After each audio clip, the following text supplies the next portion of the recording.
नमस्कार बच्चों, कैसे आप सब। बेटा आज हम आ चुके हैं एक्सरसाइज 13.2 पे और ये एक्सरसाइज आप जानोगे मल्टीप्लिकेशन थ्योरम ऑफ प्रोबेबिलिटी। वैसे अगर मल्टीप्लिकेशन थ्योरम ऑफ प्रोबेबिलिटी की बात करें तो ये पूरा एक्सरसाइज बेस्ड है मोस्टली इंडिपेंडेंट इवेंट पे। तो सबसे पहले हम कॉन्सेप्ट जानेंगे कि डिपेंडेंट इवेंट या इंडिपेंडेंट इवेंट होता क्या है, इनमें क्या डिफरेंस होता है, हम कैसे प्रूव करेंगे कि इंडिपेंडेंट इवेंट कैसे हम फाइंड कर सकते हैं या प्रूव कर सकते हैं। अगर प्रीवियस 10 से 15 साल का पेपर अगर मैंने उठाया और चेक किया तो मोस्टली क्वेश्चन अगर इस एक्सरसाइज से रिलेटेड कोई क्वेश्चन आया हुआ भी है तो वो इंडिपेंडेंट इवेंट से ही जुड़ा हुआ है। तो चलिए पहले इंडिपेंडेंट इवेंट बहुत अच्छे से पढ़ेंगे, उसके बारे में सारे कॉन्सेप्ट केसेस जो आपके डिफरेंट किताबों में बुक में दिया हुआ है उन सबको मैंने इकट्ठा कर लिया है। तो पहले मैं आपको कॉन्सेप्ट समझाऊंगा इंडिपेंडेंट इवेंट के बारे में, देन हम एक्सरसाइज स्टार्ट करेंगे बेटा। एक्सरसाइज 13.2।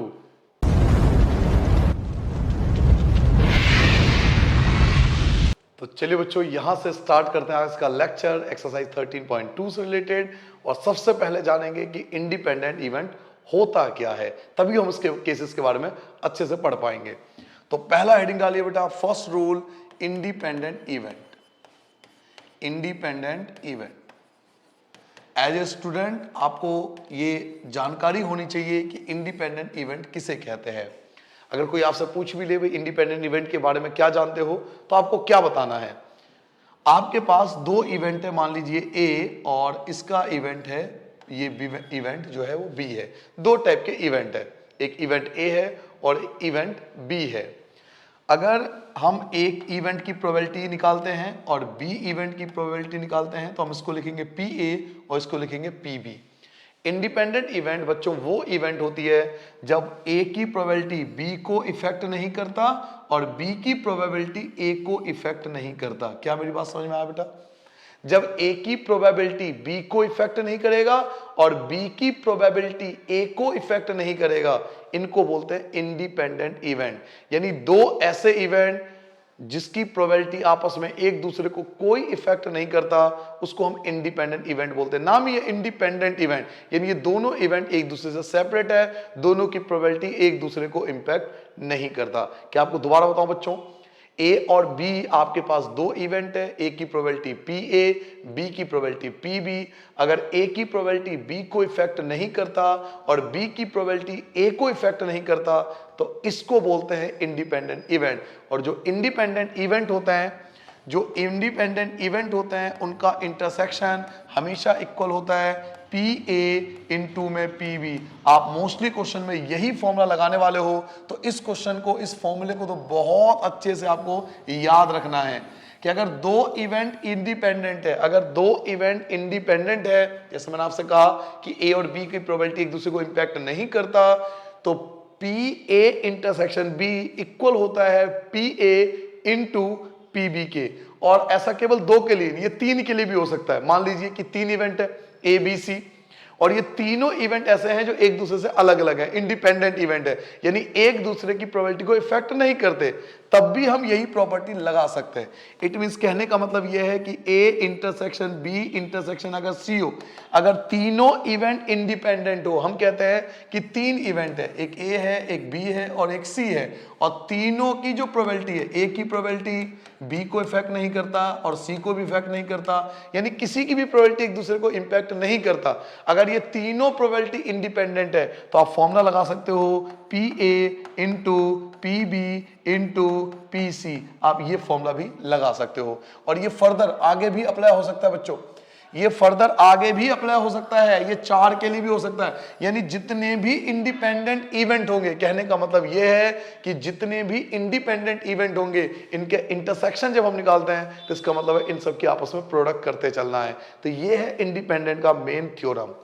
अब एक क्वेश्चन दिमाग में आता है कि आखिर ये फॉर्मूला बना कैसे, ये फॉर्मूला आया कैसे, क्योंकि इंटरसेक्शन का मतलब होता है कॉमन होना, और आप कह रहे हो कुछ कॉमन नहीं है तो जीरो होना चाहिए। फॉर्मूला आया कैसे, अल्टीमेटली कहने का मतलब है कि फॉर्मूला बना कैसे, ये जानना एक बच्चे का, भाई उसका फर्ज बनता है, उसे पता होना चाहिए कि फॉर्मूला बना कैसे, कहां से आई ये फॉर्मूला।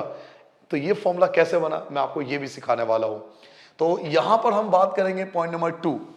पॉइंट नंबर 2 की बात करें कि फॉर्मूला बना कैसे, इस फॉर्मूले का वेरिफिकेशन हम कैसे कर सकते हैं, तो मैं आपको इसके बारे में डिटेल बताता हूं। बच्चों अगर दो इवेंट इंडिपेंडेंट है, ए और बी जो है अगर वो इंडिपेंडेंट है, जो हम बार बार बात करें इंडिपेंडेंट की, कि ए की प्रोबेबिलिटी बी को इफेक्ट नहीं करता और बी की प्रोबेबिलिटी ए को इफेक्ट नहीं करता, अगर ये दोनों इंडिपेंडेंट है, अगर ये दोनों इंडिपेंडेंट है तो याद रखना ए कंडीशनिंग बी जो होता है वो पी ए के इक्वल होता है, और ऐसे ही बी कंडीशनिंग ए जो होता है वो बी के इक्वल होता है। क्या मैं आपको दोबारा बताऊं मैंने क्या बोला? P A conditioning B P A के इक्वल होगा और B conditioning A P B के इक्वल होगा। कब? जब ए और बी इंडिपेंडेंट है। वैसे तो आपने याद होगा इसका फॉर्मूला पढ़ा था आपने, ए कंडीशनिंग बी का आपने प्रॉपर फॉर्मूला पढ़ा था, याद कीजिए इसका फॉर्मूला आपने पढ़ा था 13.1 में, ए इंटरसेक्शन बी अपॉन में पी बी, और इसका फॉर्मूला पढ़ा था ए इंटरसेक्शन बी अपॉन में पी ए। बट मैं आपसे यह कहना चाहता हूं कि अगर दो इवेंट इंडिपेंडेंट है, मान लीजिए ए और बी दोनों इंडिपेंडेंट है, तो इतने बड़े फॉर्मूले लगाने की नीड नहीं है। आप डायरेक्ट ए कंडीशनिंग बी का मतलब लिखोगे पी ए और बी कंडीशन ए का मतलब लिखोगे पी बी, क्योंकि अगर दो इवेंट इंडिपेंडेंट है यानी दोनों एक दूसरे को इंपैक्ट नहीं करते ना, तो ए कंडीशनिंग बी ए के इक्वल आता है और बी कंडीशनिंग बी बी के इक्वल आता है। अब इस कॉन्सेप्ट को हम आगे लेके चलते हैं।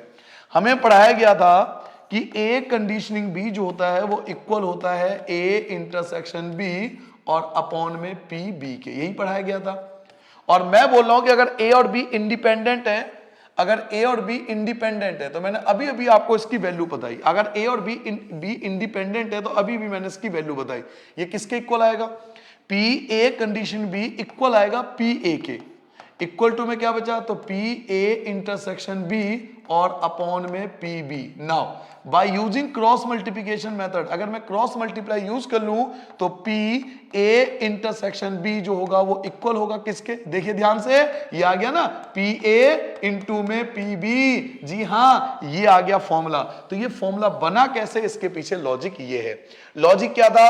लॉजिक ये है बच्चों कि अगर ए और बी इंडिपेंडेंट है, देखिए अगर ए और बी इंडिपेंडेंट है यानी ए बी को इफेक्ट नहीं करता और बी ए को इफेक्ट नहीं करता, तो ए कंडीशनिंग बी ए के इक्वल होता है और बी कंडीशनल बी बी के इक्वल होता है।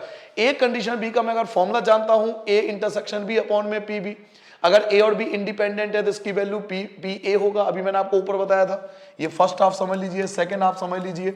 इसकी वैल्यू मैंने आपको बताया था पी ए, ये एज इट इज, ये as it is by using cross multiplication method A intersection B equal to P A into P B, यही हमें प्रूव करना था। तो यहां पर एक चीज हमें समझ में आनी चाहिए कि अगर दो इवेंट इंडिपेंडेंट है तो बेसिकली हम इस फॉर्मूले का ही इस्तेमाल करेंगे पूरे एक्सरसाइज में, ठीक है। नाउ अब कई बार क्वेश्चन जो प्रीवियस ईयर के पेपर में जानकर मुझे मिला, रूल नंबर 3 की बात करता हूं बेटा, रूल नंबर 3 की बात करता हूं। कई बार मैंने ये प्रीवियस ईयर के पेपर में एक खास बात देखी कि कई बार क्वेश्चन ऐसे आए जिसमें प्रूफ करना था कि ये इंडिपेंडेंट है। जी हां, प्रूफ करो कि ये इंडिपेंडेंट है, प्रूफ करो कि ये इंडिपेंडेंट है। तो प्रूफ कैसे करें? अभी तो हमने इंडिपेंडेंट निकालना सीखा है ना, प्रूफ करना थोड़ी सीखा।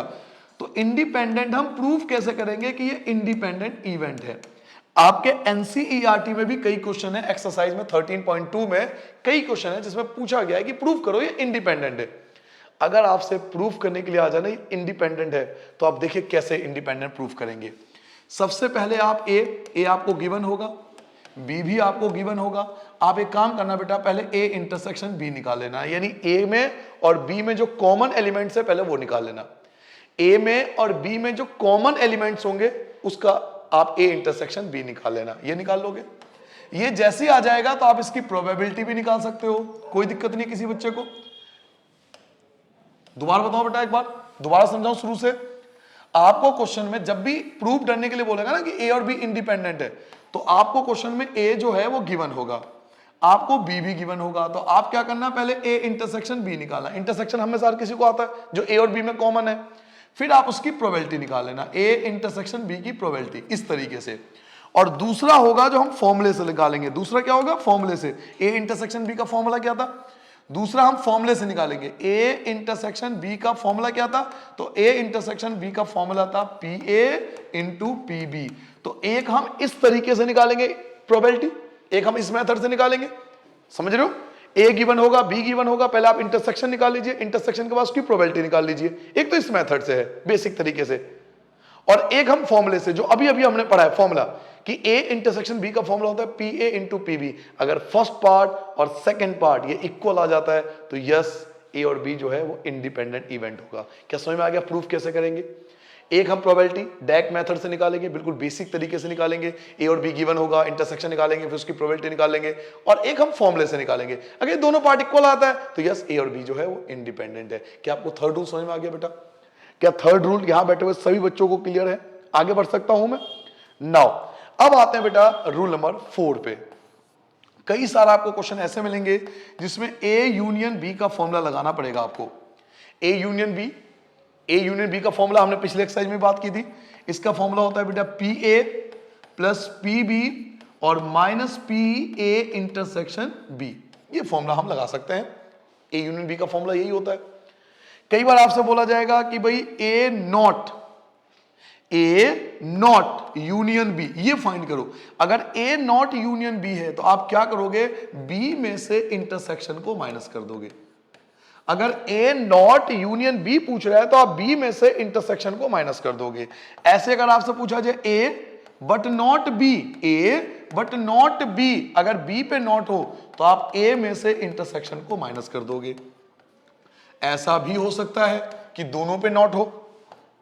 नाइदर ए नोर बी, ना तो ए ना ही बी, ना तो ए हो ना ही बी हो, अगर दोनों पे ही नॉट हो तो वन में से हम दोनों के यूनियन को माइनस कर देंगे। अगर दोनों पे ही नॉट हो, नाइदर ए नोर बी, ना तो ए चाहिए ना बी चाहिए, तो वन में से आप यूनियन को माइनस कर सकते हो। तो इन फॉर्मूलों का भी आपको ज्ञान होना चाहिए, क्योंकि प्रीवियस ईयर के देखो एनसीईआरटी में एक आधी क्वेश्चन है इसके ऊपर, बट प्रीवियस मैंने कहा ना, मैं जब भी वीडियो बनाता हूं तो इस बात का ध्यान रखता हूं कि हमारा केवल एनसीईआरटी कवर ना हो, जो आपका प्रीवियस ईयर के क्वेश्चन है उनका भी पूरा ध्यान रखता हूं, पूरी स्टडी करके आपको बताता हूं कि इन फॉर्मूलों का इस्तेमाल आप प्रीवियस ईयर के पेपर में आप देखोगे, वहां आपको मिल जाएगा। इस पे रिलेटेड बहुत सारे क्वेश्चन आए हुए हैं। तो आप ए यूनियन बी की बात करें, ए नॉट बी की बात करें, बट ए नॉट बी की बात करें, ए नॉट बी की बात करें, नाइदर ए नॉट बी की बात करें, तो इन सभी फॉर्मूलों का आपका इस्तेमाल करना पड़ेगा। इसके अलावा शायद कुछ बच्चों को नहीं पता तो बता दो तो बेटा, और का मतलब होता है यूनियन। अगर क्वेश्चन में और आ जाता है तो इसका मतलब यूनियन निकालना है, और अगर एंड आ जाता है तो इसका मतलब आपको इंटरसेक्शन निकालना होता है। ये मैं क्यों बता रहा हूं? क्योंकि जरूरी नहीं कि हर बच्चा हमें से 11th क्लास में बहुत अच्छे से स्टडी करके आओ। हालांकि हमें पता है कि ये एक्चुअल में एनसीईआरटी में दिया हुआ था, 11th क्लास में 16 चैप्टर है, वहां दिया हुआ है कि और का मतलब यूनियन होता है, एंड का मतलब इंटरसेक्शन होता है। लेकिन बच्चों, जब भी मैं वीडियो बनाता हूं बिल्कुल बेसिक से लेके चलता हूं, बिल्कुल जीरो से, ताकि आपकी सारी डिटेल आपको क्लियर हो जाए, कोई चीज छूटे ही नहीं आपका। नहीं भी पढ़ा है तो क्लियर हो जाएगा, पढ़ रखा है तो बहुत अच्छी बात है। नाउ तो ये आपको कुछ बातें आपको याद रखनी है। यूनियन का फॉर्मूला, ए नॉट बी का फॉर्मूला, ए और नॉट बी का फॉर्मूला, नाइदर ए नोर का फॉर्मूला, और का मतलब यूनियन, एंड का मतलब इंटरसेक्शन। इसके अलावा, इनके अलावा म्यूचुअली एक्सक्लूसिव, ये भी आपको याद रखना है। म्यूचुअली एक्सक्लूसिव, क्योंकि कई बच्चे भूल चुके होंगे, म्यूचुअली एक्सक्लूसिव वो होता है जिनका इंटरसेक्शन 5 होता है। म्यूचुअली एक्सक्लूसिव कौन होता है? जिसमें इंटरसेक्शन 5 हो, जिसमें कुछ भी कॉमन ना हो। तो कुछ भी कॉमन नहीं है का मतलब क्या है कि इनका जो यूनियन इंटरसेक्शन का जो प्रोबेबिलिटी होगा वो 0 होगा। तो किसी म्यूचुअली एक्सक्लूसिव इवेंट में, किसी म्यूचुअली एक्सक्लूसिव इवेंट की जो प्रोबेबिलिटी होती है वो 0 होती है। ये भी मैंने आपको बता दिया, क्योंकि कई बार इस चीज का भी इस्तेमाल किया जाता है। क्लियर हो गया? ये सारी बातें आपने नोट कर ली बेटा। ये तो ये 4 कॉन्सेप्ट मुझे आपको बताने थे इस एक्सरसाइज को पूरा कराने के लिए। एक बार जल्दी से मैं आपको रिपीट कर देता हूं ताकि आपको सारी चीजें याद आ जाए, उसके बाद हम एक्सरसाइज स्टार्ट कर देंगे। सबसे पहले मैंने आपको बताया व्हाट इज इंडिपेंडेंट इवेंट। तो इंडिपेंडेंट इवेंट मैंने आपको बताया कि 2 इवेंट है, ए और बी। ए की प्रोबेबिलिटी पी ए, बी की प्रोबेबिलिटी पी बी। अगर ए की प्रोबेबिलिटी बी को इंपैक्ट नहीं करता और बी की प्रोबेबिलिटी ए को इफेक्ट नहीं करता तो इसे हम इंडिपेंडेंट इवेंट कहते हैं। और इसके लिए फॉर्मूला बनाया गया है ए पी ए इंटू में पी बी। ऐसे अगर 3 इवेंट है तो P A into P B into P C. ऐसे ही 4 इवेंट है तो P A into P B into P C into P D and so on चलता रहेगा। नाउ फॉर्मूला, ये फॉर्मूला बना कैसे? तो जितने भी इंडिपेंडेंट इवेंट होते हैं बच्चों, जितने भी इंडिपेंडेंट इवेंट होते हैं ना, उसमें एक कॉन्सेप्ट लगता है कि ए कंडीशनल बी पी ए के इक्वल होता है या बी कंडीशनल ए बी के पी बी के इक्वल होता है।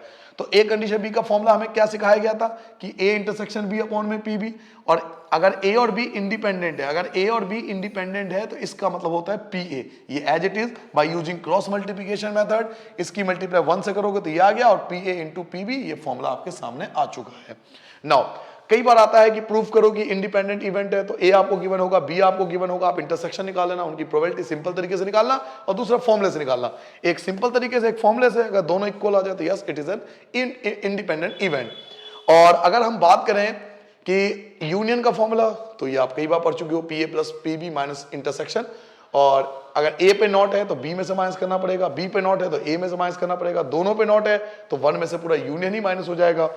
और का मतलब यूनियन होता है, एंड का मतलब इंटरसेक्शन होता है। म्यूचुअली एक्सक्लूसिव वो इवेंट होते हैं जिनका इंटरसेक्शन कुछ भी नहीं होता, जिसको डिसजॉइंट सेट भी बोलते हैं, शायद आपको याद हो, इन्हें डिसजॉइंट सेट के नाम से जानता है। तो म्यूचुअली एक्सक्लूसिव इवेंट में इंटरसेक्शन 5 होता है, और जिनका इंटरसेक्शन 5 है उसकी प्रोबेबिलिटी 0 आएगी। तो ये थे आपके टोटल 4 कॉन्सेप्ट, जिसके बेस पर ना केवल एनसीईआरटी कवर हो जाएगा, जबकि प्रीवियस 10 से 15 साल का जो इस एक्सरसाइज से रिलेटेड जितने भी क्वेश्चन आए आप उनको भी इजीली कर सकते हैं। तो चलिए आज का लेक्चर स्टार्ट करते हैं, एक्सरसाइज स्टार्ट करते हैं, एक्सरसाइज 13.2।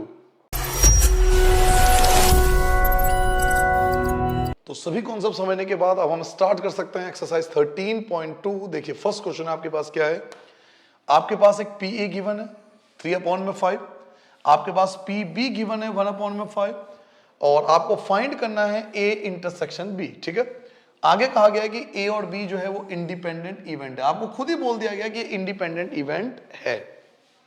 और हम जानते हैं कि जब ए और बी इंडिपेंडेंट इवेंट होता है तो हम किस फॉर्मूले की बात कर रहे हैं और हमें कौन सा फॉर्मूला लगाना चाहिए। तो फर्स्ट क्वेश्चन बहुत आसानी से आप खुद भी कर सकते हो। फर्स्ट क्वेश्चन में आपको पी ए, जो पी ए की वैल्यू है बेटा वो आपको दे रखा है 3/5, जो पी बी है ये आपके पास है 1/5, और आपसे बोला गया है कि ए और बी इंडिपेंडेंट है, और जब ए और बी इंडिपेंडेंट होता है तो ए इंटरसेक्शन बी का फॉर्मूला मैंने आपको बताया था कि P A into P B, इस फॉर्मूले का हम इस्तेमाल करते हैं। पी ए आपका 3/5 है, पी बी आपका 1/5 है, सो 3/25 इज द रिक्वायर्ड आंसर। आप खुद सोचिए कि 12th स्टैंडर्ड पे आप कितना आसान क्वेश्चन कर रहे हो। सब कॉन्सेप्ट का कमाल है, रूल समझिए, कॉन्सेप्ट समझिए तो आपको सब कुछ आसान लगेगा। तो इसलिए वीडियो के स्टार्टिंग में जो कॉन्सेप्ट बताता हूं बहुत रिसर्च करके बताता हूं, आप उस पर फोकस करिए, तो एक्सरसाइज के मोस्टली क्वेश्चन आप उस पर कर सकते हो। क्वेश्चन नंबर 2 की बात करते हैं, पढ़िए क्वेश्चन नंबर 2 क्या है। 2 cards are drawn at random, 2 cards को निकाला जाता है। 2 cards are drawn at random and without replacement. जी हाँ, पहले इस वर्ड का मतलब समझिए। विदाउट रिप्लेसमेंट का मतलब यह है कि जब हमने एक कार्ड को निकाल लिया ना, उसको चेक कर लिया कि वो कौन सा कार्ड है, उसके बाद हमने उसे वापस नहीं रखा। यानी अगर 52 कार्ड्स होंगे और एक कार्ड को हमने निकाल लिया तो अब बचेंगे 51 कार्ड। तो जब दूसरी बार दूसरा कार्ड निकालेंगे ना तो 51 कार्ड में से निकालेंगे, ये मतलब होता है विदाउट रिप्लेसमेंट का। यानी आपने उस कार्ड को रिप्लेस नहीं करा, वापस नहीं रखा, उसे हटा दिया आपने। तो 2 कार्ड आपने निकाले हैं, विदाउट रिप्लेसमेंट के साथ निकाले हैं, from a pack of 52 card, जिसमें टोटल 52 प्लेइंग कार्ड्स हैं। सीधी सी बात है, वैसे नहीं भी बोलता तो भी आप 52 ही लेके चलते। Find the probability that both the cards are black. जी हाँ, इस बात की प्रोबेबिलिटी निकालो कि दोनों कार्ड जो है वो ब्लैक है। हमें इस बात की प्रोबेबिलिटी निकाली है, जो मैंने फर्स्ट कार्ड निकाला वो भी ब्लैक था, फिर उसे हटा दिया मैंने, फिर मैंने जो सेकंड कार्ड निकाला वो भी ब्लैक था। इस बात की प्रोबेबिलिटी क्या हो सकती है, तो दिखाता हूं मैं आपको इस क्वेश्चन को कैसे सॉल्व करते हैं बेटा। सबसे पहले क्वेश्चन नंबर 2 में हमारे पास टोटल कार्ड्स, जो टोटल कार्ड्स है बेटा वो आपको क्वेश्चन में भी गिवन है कि 52 है। अब आपको कार्ड के बारे में बेसिक जानकारी 10th क्लास से ही जानते हो आप कि 52 कार्ड में 26 जो होता है वो ब्लैक कार्ड, क्योंकि क्वेश्चन में ब्लैक कार्ड की बात हुई है तो हम ब्लैक कार्ड पे फोकस करेंगे। एक जो ताश की गड्डी होती है बेटा, जो कार्ड्स के पैक होता है उसमें 52 कार्ड्स में से 26 ब्लैक कार्ड होता है। तो number of black cards, number of black cards, कितने ब्लैक कार्ड्स होते हैं बेटा, तो 26 होते हैं। पहला बताओ, इसमें तो कोई दिक्कत नहीं है, हर बच्चे को ज्ञान है इस बारे में। भाई टोटल 52 कार्ड्स होते हैं, उनमें ब्लैक जो होता है 26 होते हैं। नाउ आपने पहला कार्ड निकाला वो ब्लैक था, क्योंकि ब्लैक की प्रोबेबिलिटी निकालनी है, तो पहला कार्ड जो निकाला वो ब्लैक था। तो let P A, let PA is first card is black. हमने मान लिया कि PA जो है वो पहला कार्ड ब्लैक है, तो बताइए ब्लैक की प्रोबेबिलिटी क्या होगी? तो 26 अपॉन में 52। यहां तो कोई दिक्कत नहीं किसी बच्चे को, 26 अपॉन में 52, यहां तो कोई परेशानी नहीं है। जब आप पहला कार्ड निकालोगे तो आप कितने कार्ड में से निकालोगे? 52 में से। और कौन सा कार्ड निकाल रहे हो? तो ब्लैक कार्ड। ब्लैक कितने थे? 26। तो जो फर्स्ट कार्ड निकालोगे उसकी प्रोबेबिलिटी क्या होगी? 26 अपॉन में 52। ब्लैक कार्ड आपने एक निकाल लिया। नाउ अब आपने उसको साइड में रख दिया, क्योंकि क्वेश्चन में क्या बोला था? विदाउट रिप्लेसमेंट, यानी आपने वापस रिप्लेस नहीं करा उसे। तो अब आपके पास 51 कार्ड्स बचे। अब 51 में से एक कार्ड आपको और निकालना है, जो भी ब्लैक होना चाहिए, क्योंकि दोनों कार्ड ब्लैक के लिए पूछा गया था। तो let B is second card is also black. Second card जो है वो भी ब्लैक हो, तो सेकेंड की प्रोबेबिलिटी क्या होगी? दूसरे कार्ड की प्रोबेबिलिटी क्या होगी बेटा? तो 25 अपॉन में 51। ऐसा क्यों? क्योंकि आपने एक कार्ड निकाला था, वो कौन था? ब्लैक था, तो ब्लैक तो एक कम हो गया, और टोटल भी तो एक कम हो गया। समझ में आ गया? टोटल 52 कार्ड्स होते हैं, उसमें से 26 ब्लैक होते हैं। जब आपने पहला कार्ड निकाला तो उस समय 26 कार्ड में से 52 में से एक कार्ड ब्लैक वाला, तो ये आ जाएगा। फिर आपने उसे वापस नहीं रखा, जब वापस नहीं रखा तो ब्लैक कितने बचे? तो ब्लैक बचे आपके पास 25, और टोटल कार्ड कितने बचे? तो आपके पास 51। नाउ क्योंकि A और B दोनों इंडिपेंडेंट इवेंट है, इसके दो हिंट है। हमें कैसे पता इंडिपेंडेंट है? इसके दो हिंट है। पहला हिंट कि जब एक कार्ड निकालोगे और बाकी कार्ड को नहीं छोड़ोगे तो दूसरे कार्ड पे इंपैक्ट पड़ेगा नहीं। और दूसरा, जब भी क्वेश्चन में विदाउट रिप्लेसमेंट, जी हां इस वर्ड को याद रखना, कभी भी क्वेश्चन में अगर विदाउट रिप्लेसमेंट वर्ड आता है तो वो इंडिपेंडेंट इवेंट के लिए ही होता है। सो अब हम दोनों का इंटरसेक्शन निकाल सकते हैं, क्योंकि दोनों इंडिपेंडेंट है। तो फॉर्मूला क्या लगाएंगे बेटा? PA इंटू में PB। इंडिपेंडेंट के लिए यही फॉर्मूला हमने पढ़ा है। फर्स्ट के लिए क्या था? तो 26 अपॉन में 52, और सेकेंड के लिए क्या है? तो 25 अपॉन में 51। ये कैंसिल आप कर सकते हो, 26 1 जा, 26 2 जा, 1 की मल्टीप्लाई 25 से करोगे आपका 25 आ जाएगा, और 51 की 2 से मल्टीप्लाई करोगे 102 आ जाएगा। सो 25 अपॉन में 102 इज द रिक्वायर्ड आंसर। ये जो होगा ये आपका रिक्वायर्ड आंसर आ गया। समझ में आ गया बेटा? कोई परेशानी नहीं है। दोबारा समझना चाहोगे? क्योंकि पहली बार आप इंडिपेंडेंट इवेंट समझ रहे हो।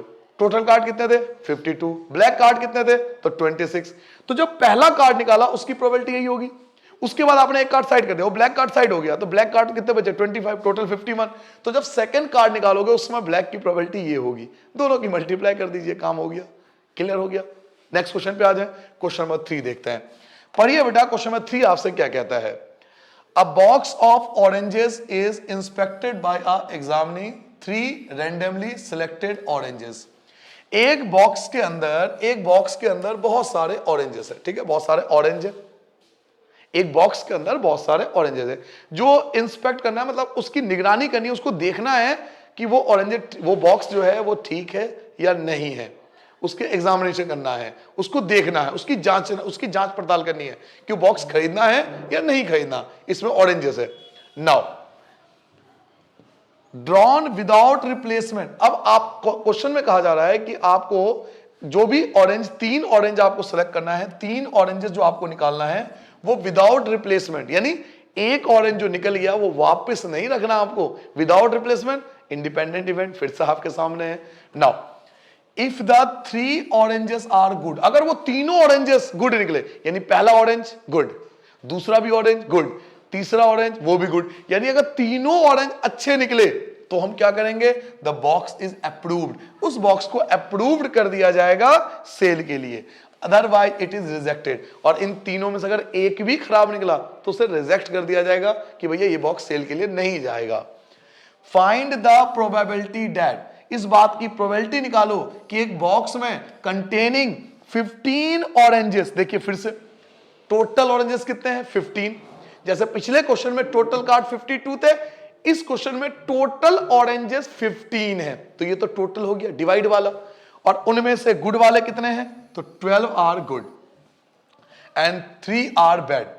उस 15 ऑरेंज के अंदर जो 15 ऑरेंज की बात हमने क्वेश्चन में करी है, जो बॉक्स में ऑरेंजेस है बेटा वो 15 ऑरेंजेस है। अब 15 में से 12 जो है वो गुड है और 3 जो है वो बैड है, वो खराब है।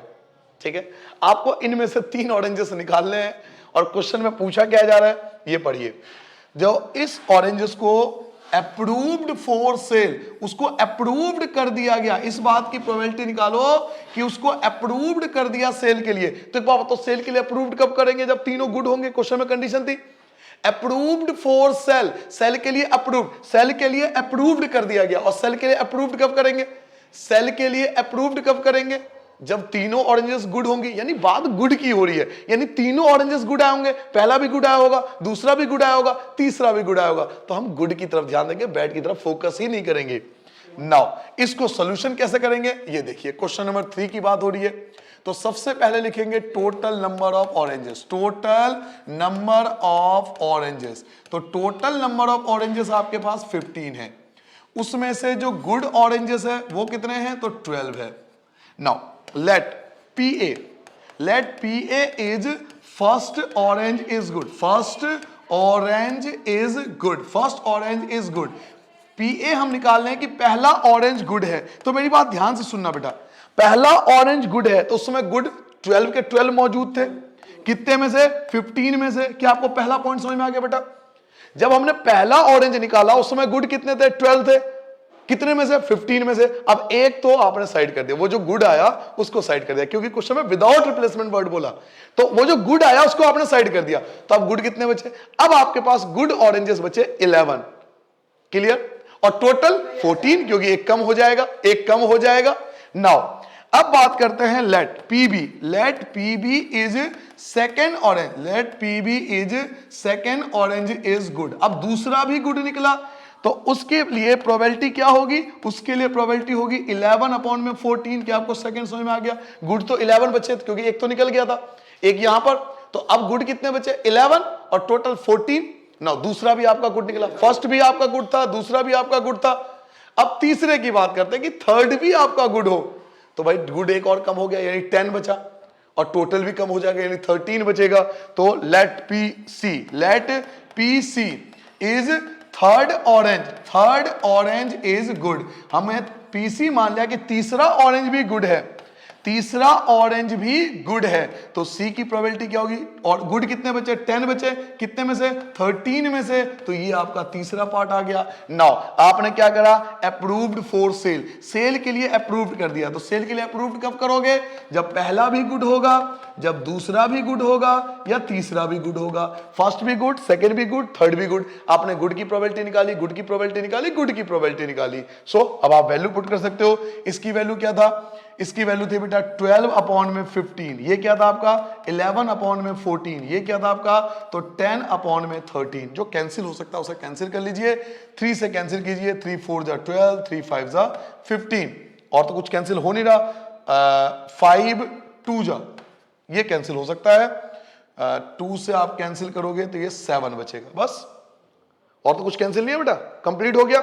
नाउ तो 4 की मल्टीप्लाई 11 से करोगे 44, 4 की मल्टीप्लाई 11 से कर दोगे 44, ठीक है। और अपॉन में क्या बचा? तो 7 और 13, एक 7 बच गया, और तो सब कैंसिल हो चुके हैं। तो 7 और 13, तो 7 की 13 से आप मल्टीप्लाई कर दो, ठीक है बेटा। तो ये आ जाएगा 1 और ये 91, तो 44 अपॉन में 91, ये आपका रिक्वायर्ड आंसर। इस तरह से आप फाइंड कर सकते हैं। क्लियर हो गया बेटा? नेक्स्ट क्वेश्चन पे आए, जल्दी से इसे नोट डाउन करो बढ़िया से, फिर हम नेक्स्ट क्वेश्चन पे आते हैं। नाउ क्वेश्चन नंबर 4 देखिए। क्वेश्चन नंबर 4 आपसे क्या कहता है? क्वेश्चन नंबर 4 में आपसे कहा जा रहा है बेटा कि अ फेयर कॉइन, एक कॉइन है आपके पास और एक अनबाइज्ड डाई है। अच्छा सर, अनबाइज्ड डाई क्या होता है? अनबाइज्ड एक होता है बेटा बाइज्ड, एक होता है अनबाइज्ड। बाइज्ड मतलब होता है पक्षपात। याद है आपने कभी महाभारत देखी हो तो वहां पे शकुनी नाम का है ना मामा, शकुनी मामा डाइस देखा होगा आपने शायद। तो वो 22 डाइस था। 22 डाइस का मतलब है कि वो अपने अकॉर्डिंग जो नंबर चाहता था वो नंबर ला सकता था, क्योंकि आप उसकी कहानी पढ़ोगे तो वो उसके फादर के हड्डियों से वो डाइस बनाया गया था। ये सब कहानी आप देखो, बड़ा इंटरेस्टिंग है महाभारत। वो एक 22 था, यानी पक्षपात, यानी पक्षपात का मतलब हम जो चाहेंगे वो आएगा। बट अनबाइज्ड क्या होता है? बिना पक्षपात, यानी बिल्कुल ठीक ठाक। जो हम लोग खेलते हैं, हम लोग यूज करते हैं, वो अनबाइज्ड डाई होता है, यानी उसमें कोई छेड़खानी नहीं हो सकती, सिंपल तरीके से। तो एक कॉइन उछाला गया और एक अनबाइज्ड डाई उछाला गया। एक कॉइन और एक डाइस, दो चीजें एक साथ टॉस किया गया, टॉस, दोनों को एक साथ टॉस किया गया। Let A be the event, A जो है वो कह रहा है head appears on the coin. A का मतलब है कि हेड आना चाहिए कॉइन पर। अच्छा, पहले एक काम करते हैं, सैंपल स्पेस तैयार कर लेते हैं कि भाई एक डाइस और एक कॉइन को अगर उछालेंगे तो सैंपल स्पेस कौन कौन से बनेंगे। पहले एक सैंपल स्पेस बना लेते हैं ताकि एक फॉर्मेट सा बन जाए हमारे पास। तो let S is the sample space. Question number 4 की बात हो रही है बेटा। Let S is the sample space, S is the sample space. हमने मान लिया कि एस जो है वो हमारा सैंपल स्पेस है। तो अब अगर आप एक कॉइन उछालोगे तो हेड और टेल आएगा, इसके अलावा तो कुछ नहीं आ सकता। एक कॉइन आप टॉस करोगे तो हेड और टेल आएगा, और कॉइन के साथ डाइज, यानी डाइज में क्या 1 2 3 4 5 6, तो इसका मतलब है हेड के साथ 1, हेड के साथ 2, ऐसे ही हेड के साथ 6 तक, टेल के साथ 1, टेल के साथ 2, और ऐसे ही टेल के साथ 6 तक। हेड के साथ 1 से लेकर 6 तक और टेल के साथ भी 1 से लेकर 6 तक। यह सैंपल स्पेस आपका बन जाएगा।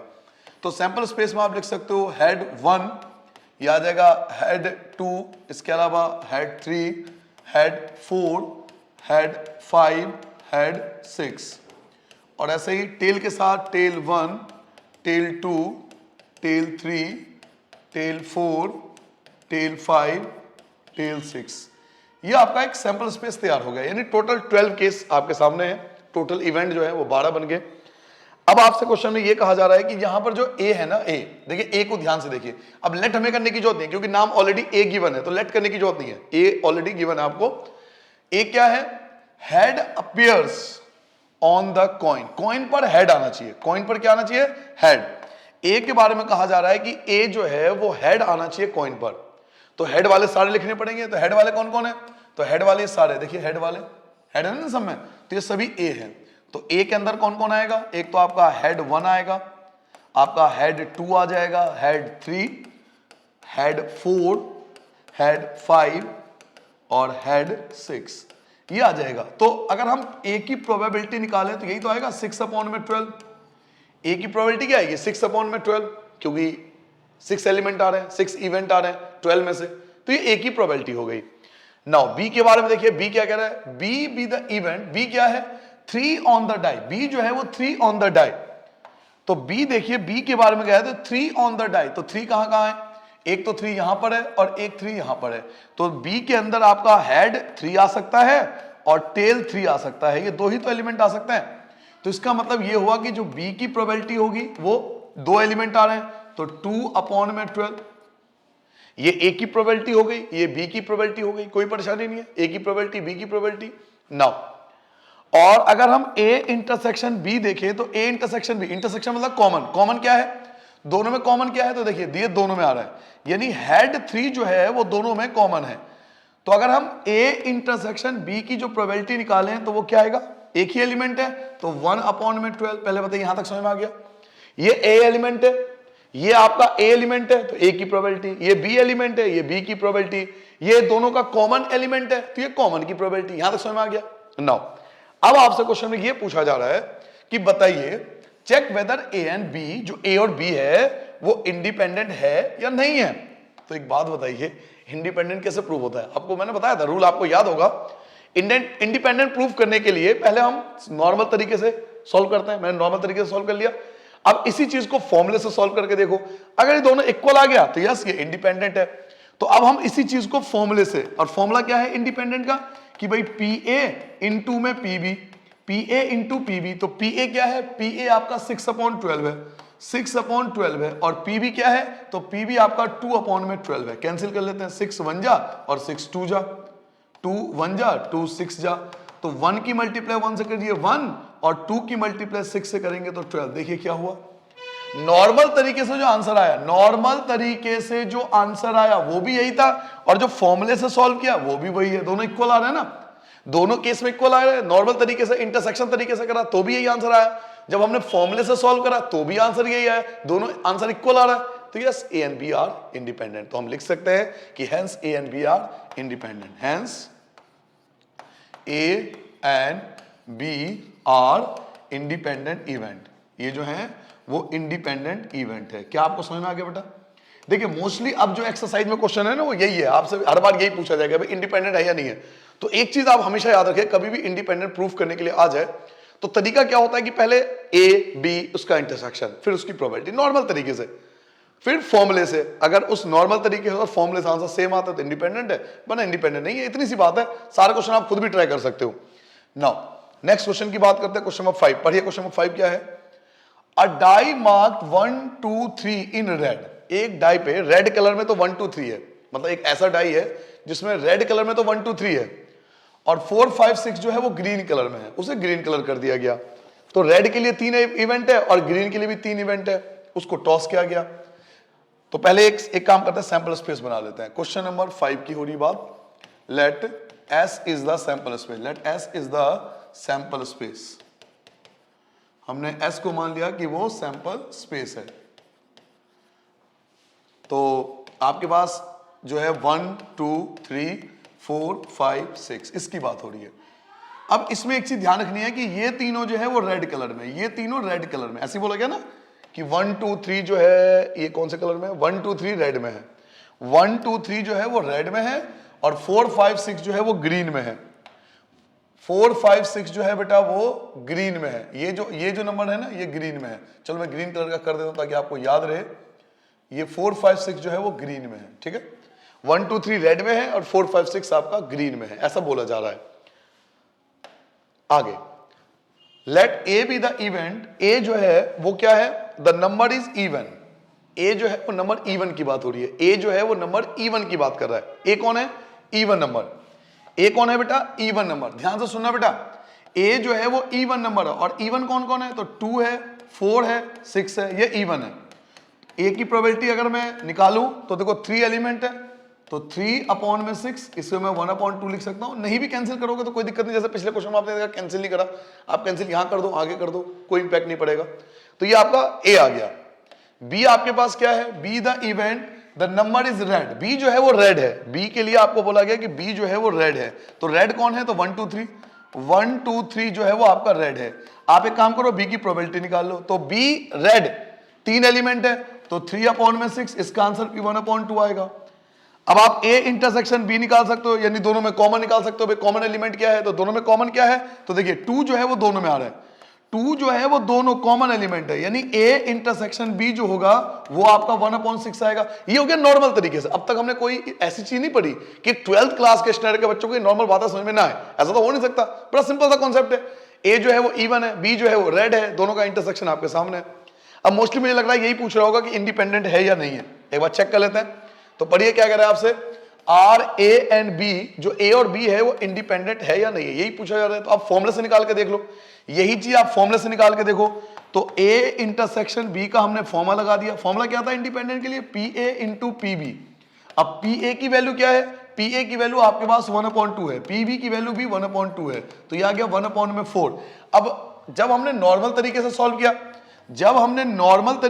किया, तो आंसर 1/6 आया, और जब हमने फॉर्मूले से यही चीज सॉल्व किया तो आंसर 1/4 आया। तो इक्वल तो नहीं आया ना, ये इक्वल तो नहीं आया। नॉर्मल तरीके से आंसर 1/6 आ रहा है और फॉर्मूले से आंसर 1/4 आ रहा है, तो ये दो डिफरेंट आंसर दे रहा है एक ही चीज का। तो hence A and B are not independent, ये दोनों इंडिपेंडेंट नहीं है। सिंपल सा कॉन्सेप्ट है। तो आप लिख सकते हो यहां पर hence A and B are not independent, कि ए और बी जो है वो इंडिपेंडेंट इवेंट नहीं है। ये आपका आंसर आ गया। क्वेश्चन नंबर 6 पे आते हैं। पढ़िए क्वेश्चन नंबर 6 क्या कहता है आपके पास। पीई और पीएफ जो है इवेंट है। पीई आपको 3/5 दिया हुआ है, पीएफ आपको 3/10 दिया हुआ है, इवन इंटरसेक्शन भी दिया हुआ है। बताओ कितना आसान क्वेश्चन होगा। तीनों चीज तो आपको ऑलरेडी गिवन है, पीई गिवन है, पीएफ गिवन है, दोनों का इंटरसेक्शन भी गिवन है, 3 चीज आपको गिवन है।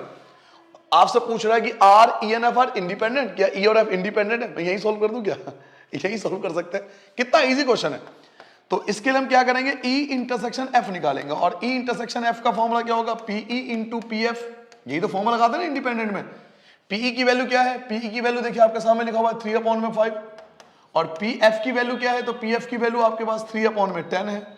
कोई चीज कैंसिल तो हो नहीं रहा, कैंसिल तो नहीं हो रहा ना बेटा, कोई चीज कैंसिल नहीं आपस में।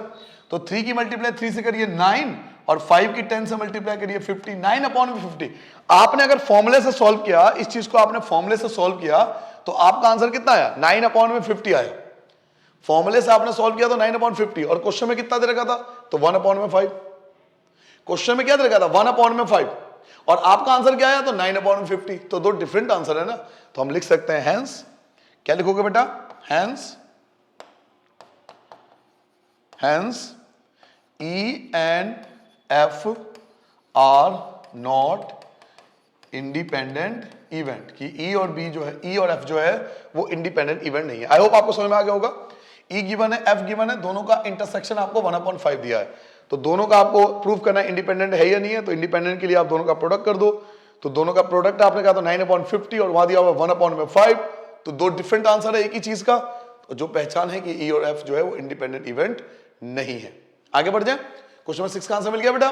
नाउ क्वेश्चन नंबर 7 पे आते हैं। क्वेश्चन नंबर 7 देखिए, क्वेश्चन नंबर 7 क्या कहता है आपके पास? Given that the event A and B are such that, अब आपको गिवन है PA गिवन है कि 1/2 है, यूनियन आपको गिवन है दोनों का कि 3/5 है, और इसके अलावा आपको PB गिवन है, PB जो है वो P गिवन है। तीन चीज गिवन है क्वेश्चन के अंदर। क्वेश्चन नंबर 7 की बात हो रही है यहां पर। क्वेश्चन नंबर 7 की अगर बात करें तो हमें गिवन है, एक तो PA गिवन है, PA जो है वो आपका 1/2 है, A यूनियन B, दोनों का यूनियन जो है वो भी आपको गिवन है 3/5, PB, B जो है वो आपको गिवन है कि P है, इसकी वैल्यू P है। तो आपसे पूछ रहा है कि P फाइंड करो, find the value of P, P find करना है if they are mutually exclusive, अगर A और B जो है वो म्यूचुअली एक्सक्लूसिव है।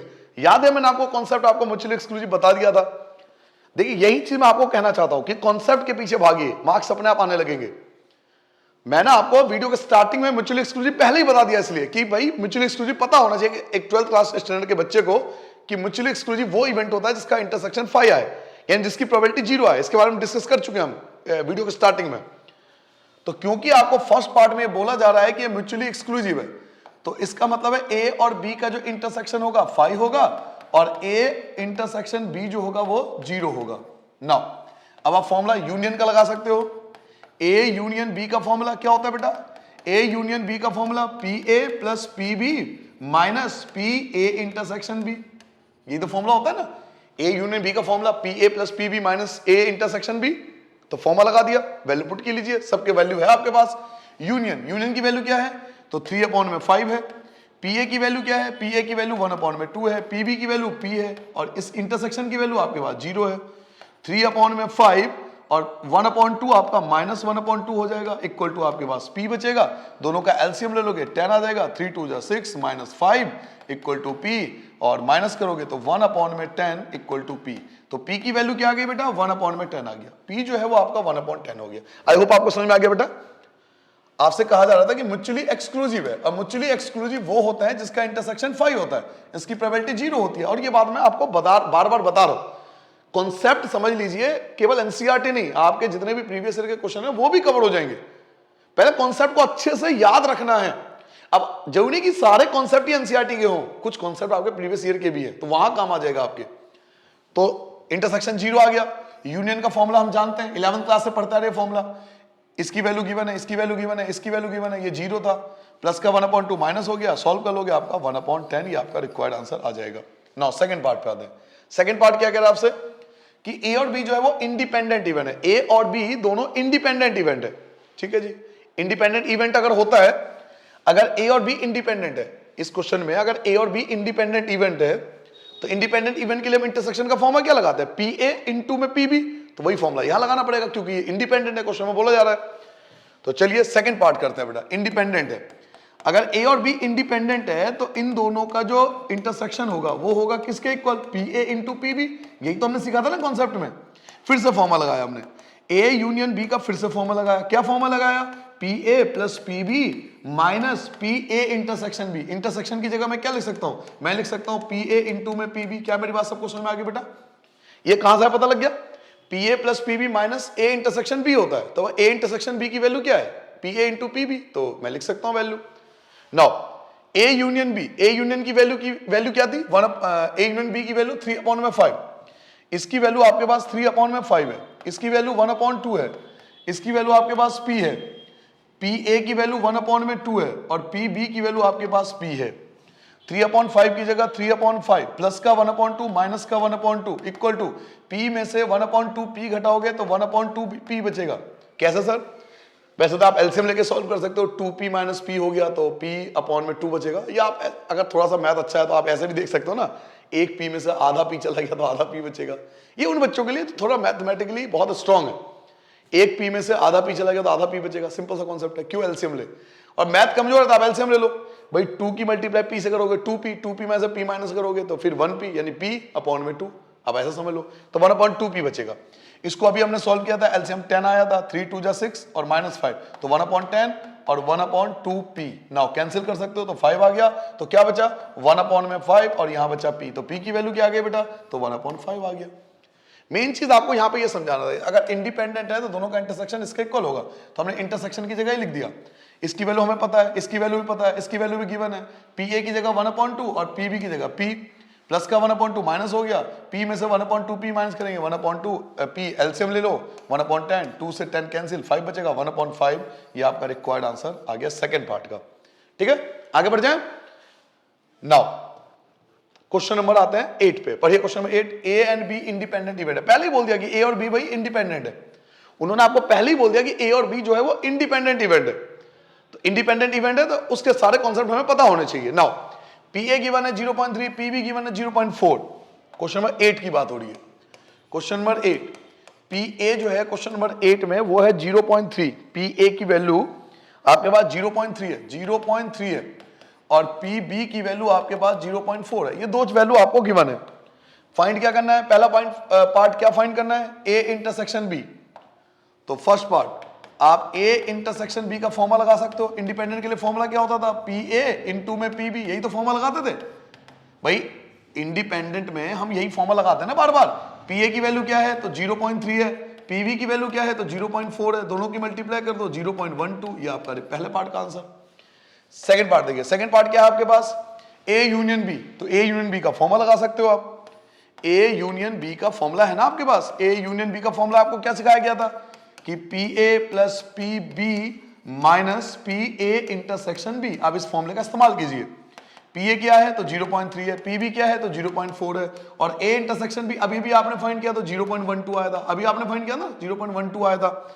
इन दोनों को प्लस करोगे तो ये आ जाएगा 0.7, 0.7 में से 0.12 माइनस करोगे, 7 का आगे 0 लगा दो और माइनस करके देखो, ये आ गया 0.58। तो 0.58 जो होगा ये आपका रिक्वायर्ड आंसर होगा। ठीक है, कोई परेशानी नहीं है, सिंपल सा कॉन्सेप्ट है, ये चीज है। थर्ड पार्ट देखते हैं क्या फाइंड करना है। ए कंडीशनल बी। अब मैं आपको एक चीज समझाना चाहूंगा, ए कंडीशनल बी आपको याद है, मैंने आपको इसका फॉर्मूला बताया था ए कंडीशनल बी का। ए कंडीशन बी का फॉर्मूला क्या होता है? ए कंडीशन बी का फॉर्मूला होता है ए इंटरसेक्शन बी अपॉन में पी बी। ये फॉर्मूला हमने सीखा था पिछले एक्सरसाइज में, बट मैं ये फॉर्मूला नहीं लगाऊंगा। क्यों नहीं लगाओगे सर? क्योंकि शायद आप में से एक आध बच्चा ऐसा जरूर होगा जो बहुत ध्यान से सुनता होगा, और मैंने एक बात समझाई थी आपको वीडियो के स्टार्टिंग में अभी इसी एक्सरसाइज में, कि अगर ए और बी इंडिपेंडेंट है, अगर ए और बी इंडिपेंडेंट है तो इसका शॉर्टकट होता है पी ए। क्या हम ऐसा कर सकते हैं? बिल्कुल कर सकते हैं। आपके एनसीईआरटी बुक में लिखा हुआ है, आपके एनसीईआरटी बुक में फॉर्मूला है। कोई भी चीज अगर मैं बताता हूं वैलिड रीजन के साथ बताता हूं, ऐसे नहीं कि कहीं से उठ के आ गया होगा, मैं अलग बता रहा हूं। आपके एनसीईआरटी बुक में फॉर्मूला दिया हुआ है कि अगर ए और बी इंडिपेंडेंट है तो ये फॉर्मूला लगा सकते हैं हम। तो अब क्यों फॉर्मूला लगाएं, क्यों सॉल्व करें, क्यों डिवाइड करें, मल्टीप्लाई करें? सिंपल से फॉर्मूला लगा देंगे। पीए की वैल्यू क्या है? तो 0.3। जी हाँ, ये आपका रिक्वायर्ड आंसर होगा, और ठीक है, ये कोई नंबर नहीं कटेंगे इसके, क्योंकि फॉर्मूला वाकई में है। आपको बता दूं कहां पे ये, हालांकि मैंने वीडियो के स्टार्टिंग में आपको एक बार वीडियो को रिमाइंड करके देखना, मैंने बताया था ये चीज। फिर भी अगर आप जानना चाहते हो तो एक काम करना, पेज नंबर 543, पेज नंबर 543 पे डेफिनेशन नंबर 2, 543 543 डेफिनेशन नंबर 2 एक बार जरूर देख लेना, आपको अच्छा लगेगा देखकर। आपके बुक के ही दिए हुए सारे कॉन्सेप्ट, तो हम डायरेक्ट फॉर्मूला लगा सकते हैं, डायरेक्ट आंसर आ जाएगा। क्यों अपना टाइम वेस्ट करें? ऐसे ही बी कंडीशनल ए, तो बी कंडीशनल ए का फॉर्मूला क्या होता है? पीबी की वैल्यू क्या है? 0.4। ये आपका रिक्वायर्ड आंसर हो गया, खत्म हो गया। एक बात सेमिनार चल रहा था मुझे याद है, और हमें से किसी टीचर ने पूछा था कि सर अगर ये फॉर्मूला लगा दें तो मार्क्स तो नहीं कटेंगे? तो मैं आपको बता दूं, जो हमारे लेक्चरर थे उन्होंने ये बात बताई थी, प्रोफेसर थे वो, बहुत बड़े प्रोफेसर इंडिया के, आपके एनसीईआरटी बुक में उनका नाम भी है।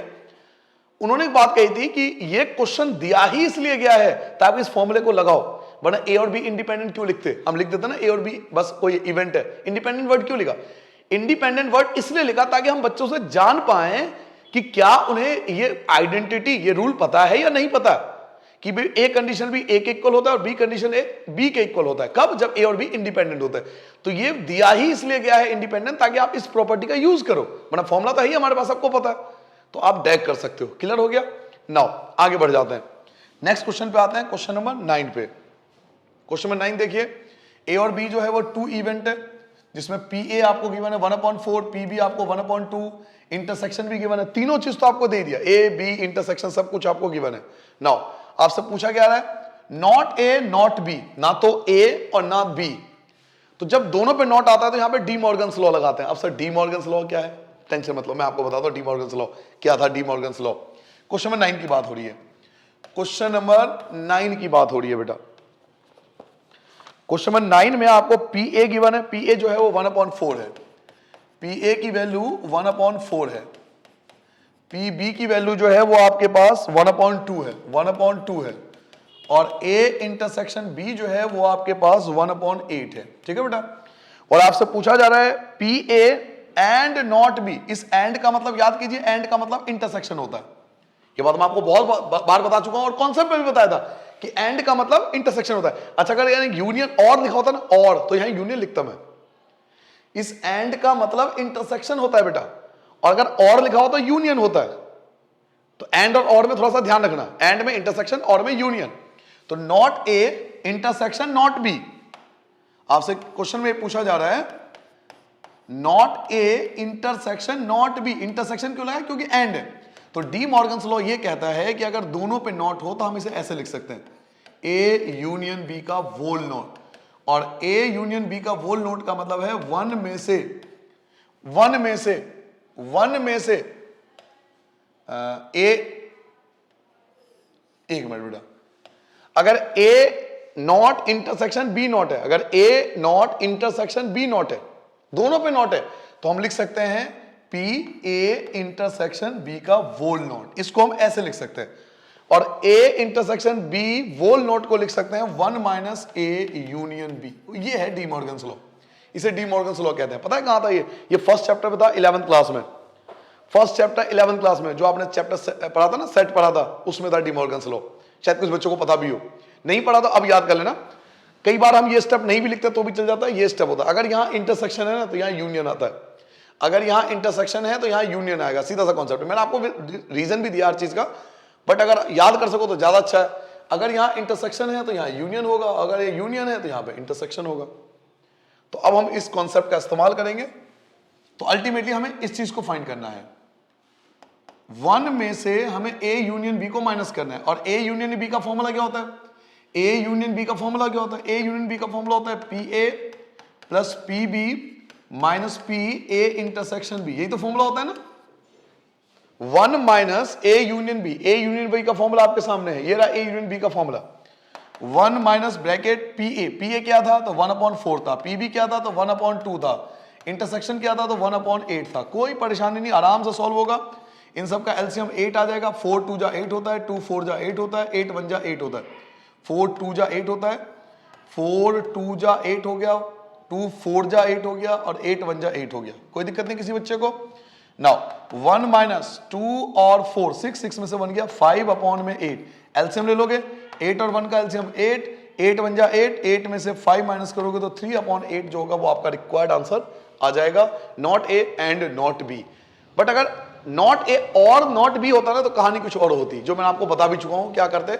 और अगर यूनियन है तो इंटरसेक्शन माइनस होता है, इंटरसेक्शन है तो यूनियन माइनस होता है। एक बार दोबारा समझ लीजिए, एक बार दोबारा समझिए बेटा, हमें ए नॉट इंटरसेक्शन बी नॉट ये पूछा जा रहा है। अगर दोनों पे नॉट है तो इसको हम लिखते हैं वोल का नॉट, और अगर ए इंटरसेक्शन बी नॉट है तो हम क्या करते हैं 1 में से यूनियन को माइनस कर देते हैं, 1 की जगह 1, माइनस की जगह माइनस। यूनियन का फॉर्मूला हम जानते हैं ना, यूनियन का फॉर्मूला हम सबने पढ़ा है, P A plus P B minus intersection, इसकी वैल्यू, सेकंड की वैल्यू, थर्ड की वैल्यू, एलसीएम लेके सॉल्व कर दिया, ये आपका रिक्वायर्ड आंसर। कोई परेशानी नहीं है, क्लियर है। सेकंड पार्ट भी है क्या, ये एक ही पार्ट है इसका, एक बार देख लूं, बस एक ही पार्ट है। क्वेश्चन नंबर 10 पे आ जाता है। क्वेश्चन नंबर 10 देखिए आपके पास क्या है, ए और बी दो इवेंट है इस प्रकार से कि पी ए की वैल्यू जो है वो यहां पर 1/2 है, पी बी की वैल्यू जो है वो 7/12 है। नॉट ए और नॉट बी, नॉट ए और देखो और लग गया ना, और मतलब यूनियन, नॉट ए और नॉट बी की वैल्यू 1/4। अब यहां पे और है तो और का मतलब यूनियन। एनसीईआरटी कितना खूबसूरत सा, आप मैथ्स की बुक समझ सकते हो। वैसे जितने भी एग्जाम होता है ना, मेजर एग्जाम जो भारत में होते हैं, इंडिया के अंदर, हिंदुस्तान में होते हैं बच्चों, उसमें एनसीईआरटी बुक को प्रेफर करते हैं। हर क्वेश्चन में कुछ खास होता है। आप पता नहीं इस बात को ऑब्जर्व करते या नहीं करते, लेकिन इसकी खूबसूरती यही है, हर क्वेश्चन में कुछ स्पेशल होता है। अब पिछले क्वेश्चन में इंटरसेक्शन था, इस क्वेश्चन में यूनियन डाल दिया। तो अगर आप एक एक क्वेश्चन को कर लेते हो तो बहुत अच्छे से स्टडी हो जाती है। इसके बाद आप सैंपल पेपर प्रैक्टिस कर सकते हो, और आजकल गवर्नमेंट भी किताबें दे रही है स्कूलों में, तो आप उनकी प्रैक्टिस कर लो तो और अच्छा है। एनसीईआरटी एग्जाम्पलर भी आता है, वो बहुत अच्छी किताब है। तो पहले एनसीईआरटी को बहुत अच्छे से स्टडी करना है, फिर अदर बुक पढ़ना है पहले, क्योंकि इससे सारे कॉन्सेप्ट आपके क्लियर हो जाएंगे। अब आपको नॉट ए और यानी यूनियन, नॉट बी भी गिवन है, तीन चीज तो आपको गिवन है। सो आपसे पूछा जा रहा है कि स्टेट ए और बी इंडिपेंडेंट है या नहीं है, ए और बी इंडिपेंडेंट है या नहीं है। तो जैसे ही हमें ए और बी इंडिपेंडेंट है या नहीं है पूछ रहा है, इसका मतलब हमें दो बार निकालना पड़ेगा। एक हम इस तरीके से इससे निकालेंगे, एक तो हमें इससे मिल जाएगा, और एक हम फॉर्मूला से निकालेंगे जो ए और बी का इंडिपेंडेंट का फॉर्मूला था। तो दो तरीके से हम निकालेंगे, चेक करेंगे इंडिपेंडेंट है या नहीं है। तो पहले सारी वैल्यू लिख लेते हैं क्वेश्चन नंबर 10 के लिए। क्वेश्चन नंबर 10 में आपको एक तो गिवन है पी ए, जो पी ए है वो 1/2 है।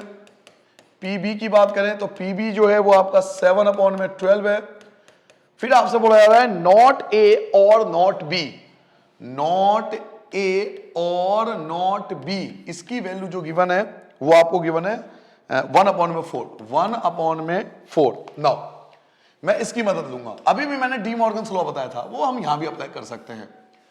आपको अगर याद हो तो आप यहां पे डी मॉर्गन्स लॉ का फॉर्मूला लगा सकते हो, ए नॉट यूनियन बी नॉट, दोनों पर अगर नॉट है तो हम वन में से इंटरसेक्शन को माइनस कर लेते हैं। ये होता है तरीका। अगर दोनों पे ही नॉट है तो हम क्या करेंगे, यहाँ यूनियन है ना, यहाँ पे इंटरसेक्शन होगा, यूनियन है तो यहाँ इंटरसेक्शन आएगा। इसकी वैल्यू आपके पास है, इस पूरे की वैल्यू आपके पास है, इसकी वैल्यू क्या है तो 1/4 है, तो इसकी जगह तो 1/4 आ गया, 1 की जगह 1 minus P A intersection B, minus का प्लस हो जाएगा, P A intersection B equal to 1 plus का माइनस 1/4। आप एलसीएम ले लोगे, 1 और 4 का एलसीएम 4, 4 बन जा 4, 1 बन जा 1, 4 में से 1 गया 3/4। तो ये आ गया इंटरसेक्शन की वैल्यू 3/4। इंटरसेक्शन की वैल्यू क्या आ गई बेटा 3/4। ये तो इस फॉर्मूले से है। अब हम दूसरे से निकालेंगे जो हमने पढ़ा था इंडिपेंडेंट के लिए। इंडिपेंडेंट के लिए फॉर्मूला क्या पढ़ा था, पी ए इंटरसेक्शन बी के लिए फॉर्मूला हमने पढ़ा था पी ए इंटू में पी बी, ये फॉर्मूला पढ़ा था। तो पी ए क्या है, पी ए आपके पास है 1/2, पी ए 1/2 है, और पी बी क्या है तो 7/12 है, 7/12। कुछ कैंसिल तो हो नहीं रहा, 7/24। तो क्या ये दोनों आंसर इक्वल हैं, दिख रहा है आपको, ये दोनों आंसर इक्वल नहीं है ना, अलग अलग है। पी ए 1/2 था, पी बी आपका 7/12 है, पी बी आपका 7/12 है, दोनों की मल्टीप्लाई किया तो 7/24। अब ये दोनों आंसर बिल्कुल डिफरेंट आ रहे हैं, तो इंडिपेंडेंट नहीं है। तो आप लिख सकते हो hence A and B are not independent, ये दोनों इंडिपेंडेंट नहीं है। नाउ नेक्स्ट क्वेश्चन पे आते हैं, अगले क्वेश्चन की ओर आते हैं। क्वेश्चन नंबर 11 की बात पढ़ते हैं। टू इंडिपेंडेंट, अब देखो पहले लिखा हुआ given two independent event, independent event आपको गिवन है जिसमें पी ए 0.3 है, पी बी आपका 0.6 है, ये दो आपको दिया हुआ है।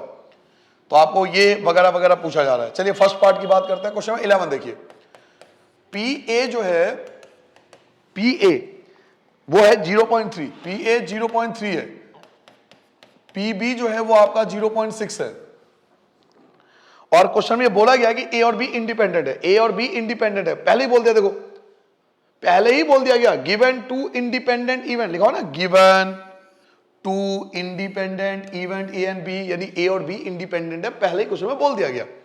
तो इंडिपेंडेंट के सारे कॉन्सेप्ट हम यहां लगा सकते हैं। और फर्स्ट पार्ट में क्या पूछ रहा है, ए एंड नॉट बी, एंड का मतलब क्या होता है बेटा इंटरसेक्शन, एंड का मतलब intersection.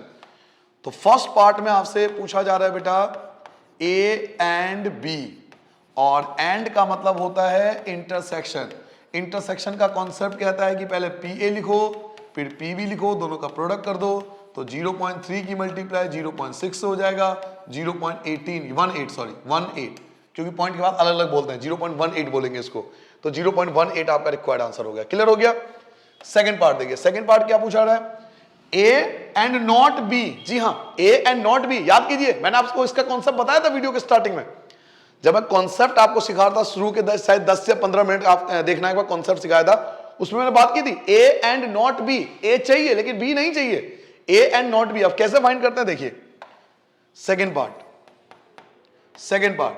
A and not B, A चाहिए लेकिन बी नहीं चाहिए, उसको ऐसे लिखते हैं। तो इसमें हम करते हैं क्या है कि ए में से इंटरसेक्शन को माइनस कर देते हैं, ए में से इंटरसेक्शन को माइनस कर देते हैं, जो चीज चाहिए उसमें से इंटरसेक्शन को माइनस कर दो। ए बट नॉट बी, यानी ए तो चाहिए लेकिन बी नहीं चाहिए, तो ए में से इंटरसेक्शन को हटा दो। तो ए क्या आपके पास, ए है आपके पास 0.3 और इंटरसेक्शन क्या है तो 0.18। पॉइंट के बाद आप 0 लगा सकते हो, 0.30 से 0.18 माइनस करोगे तो 0.12 आपका रिक्वायर्ड आंसर आ जाएगा। ठीक है, नाउ थर्ड पार्ट देखिए, थर्ड पार्ट आपसे क्या कह रहा है, ए और बी, और का मतलब होता है बेटा यूनियन, और का मतलब यूनियन। तो थर्ड पार्ट करेंगे, थर्ड पार्ट ए और बी, और मींस यूनियन, तो P A plus P B minus P A intersection B. P A क्या है आपके पास, पी ए आपके पास 0.3 है, पी बी क्या है तो 0.6 है, और इंटरसेक्शन क्या है तो इंटरसेक्शन आपके पास 0.18 है। दोनों को प्लस कर लोगे 0.9 माइनस 0.18, 0.9 माइनस 0.18, तो 90 में से 9 के बाद 0 लगा सकते हो ना, 90 में से 18 को माइनस करो तो 0.72 जो होगा आपका रिक्वायर्ड आंसर आ जाएगा। आई होप आपको समझ में आ गया होगा, सारी बातें क्लियर है। यूनियन पूछा था, P A plus P B minus intersection, P A भी पता है पी बी पता है, इंटरसेक्शन आपने अभी भी निकाला है, सॉल्व हो गया आंसर। नाउ फोर्थ पार्ट पे आते हैं, जो इसका लास्ट पार्ट है वो है neither A nor B.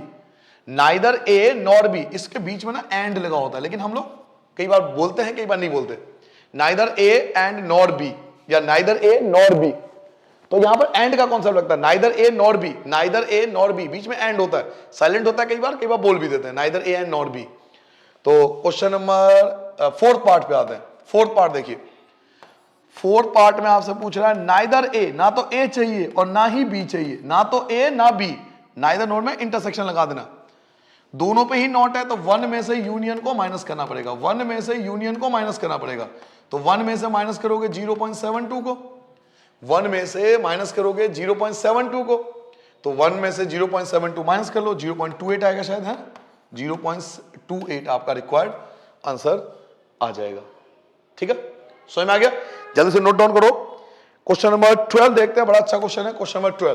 Question number 12 पढ़िए, क्वेश्चन नंबर 12 क्या कहता है, अ डाई इज टॉस 3 टाइम, एक डाई को 3 बार उछाला गया। अब एक डाई को 3 बार टॉस करेंगे 216 केस बन जाएंगे, 216 केस बन जाएंगे, 216 केस बन जाएंगे। अब आप इसको अगर हम सॉल्व करें पिछले वाले एक्सरसाइज के मेथड से थोड़ा दिक्कत होता था, बट इंडिपेंडेंट इवेंट में इसको आसानी से सॉल्व कर सकते हो आप। इंडिपेंडेंट में यही फायदा, आप इसे बड़ा आसानी से सॉल्व करोगे। कैसे देखिए, 3 डाई है, तीनों डाई अलग अलग है, 3 डाइज इज टॉस थ्राइस, एक मतलब डाई, एक डाई को 3 बार उछाला गया, तो पहले एक बार, फिर दूसरी बार, फिर तीसरी बार, तो तीनों इंडिपेंडेंट हुए ना। पहली बार उछाला तो दूसरे वाले को क्या मतलब, दूसरी बार उछाला तो पहले वाले को क्या मतलब, तो 3 बार जब हमने अलग अलग उछाला, एक ही डाई को 3 बार, 1 टाइम 2 टाइम 3 टाइम ऐसे करके 3 बार हमने टॉस किया, तो तीनों इंडिपेंडेंट है, इसका ये मतलब हुआ। So find the probability of getting an odd number, इस बात की प्रोबेबिलिटी निकालो कि ऑड नंबर आए, कितनी बार, एटलीस्ट 1, कम से कम एक बार ऑड नंबर आए। जब आपने 3 बार डाई उछाले ना, तो कम से कम एक बार तो ऑड नंबर आए। तो देखिए कैसे सॉल्व होगा, बड़ा अच्छा क्वेश्चन है क्वेश्चन नंबर 12, बहुत अच्छा क्वेश्चन है बेटा। Question number 12, let S is the sample space, let S is the sample space, हमने मान लिया कि एस जो है वो हमारा सैंपल स्पेस है। तो सैंपल स्पेस में क्या आएगा, 1 आएगा, 2 आएगा, 3 आएगा, 4 आएगा, 5 आएगा, 6 आएगा, ये सारे हो गए। अब आपसे बोला गया कि find the probability of odd number, odd number आपको फाइंड करना है। तो ऑड नंबर को आप ए मान लो कि ए जो है वो ऑड नंबर है आपका, ठीक है, ए मान लो कि ए ऑड नंबर है। Let A is odd number, तो बच्चों ए क्या होगा, ए आपका 1 2 3, यही odd number, odd number sorry odd number. तो ऑड नंबर कौन कौन सा आएगा, 1 आएगा, 3 आएगा, 5 आएगा।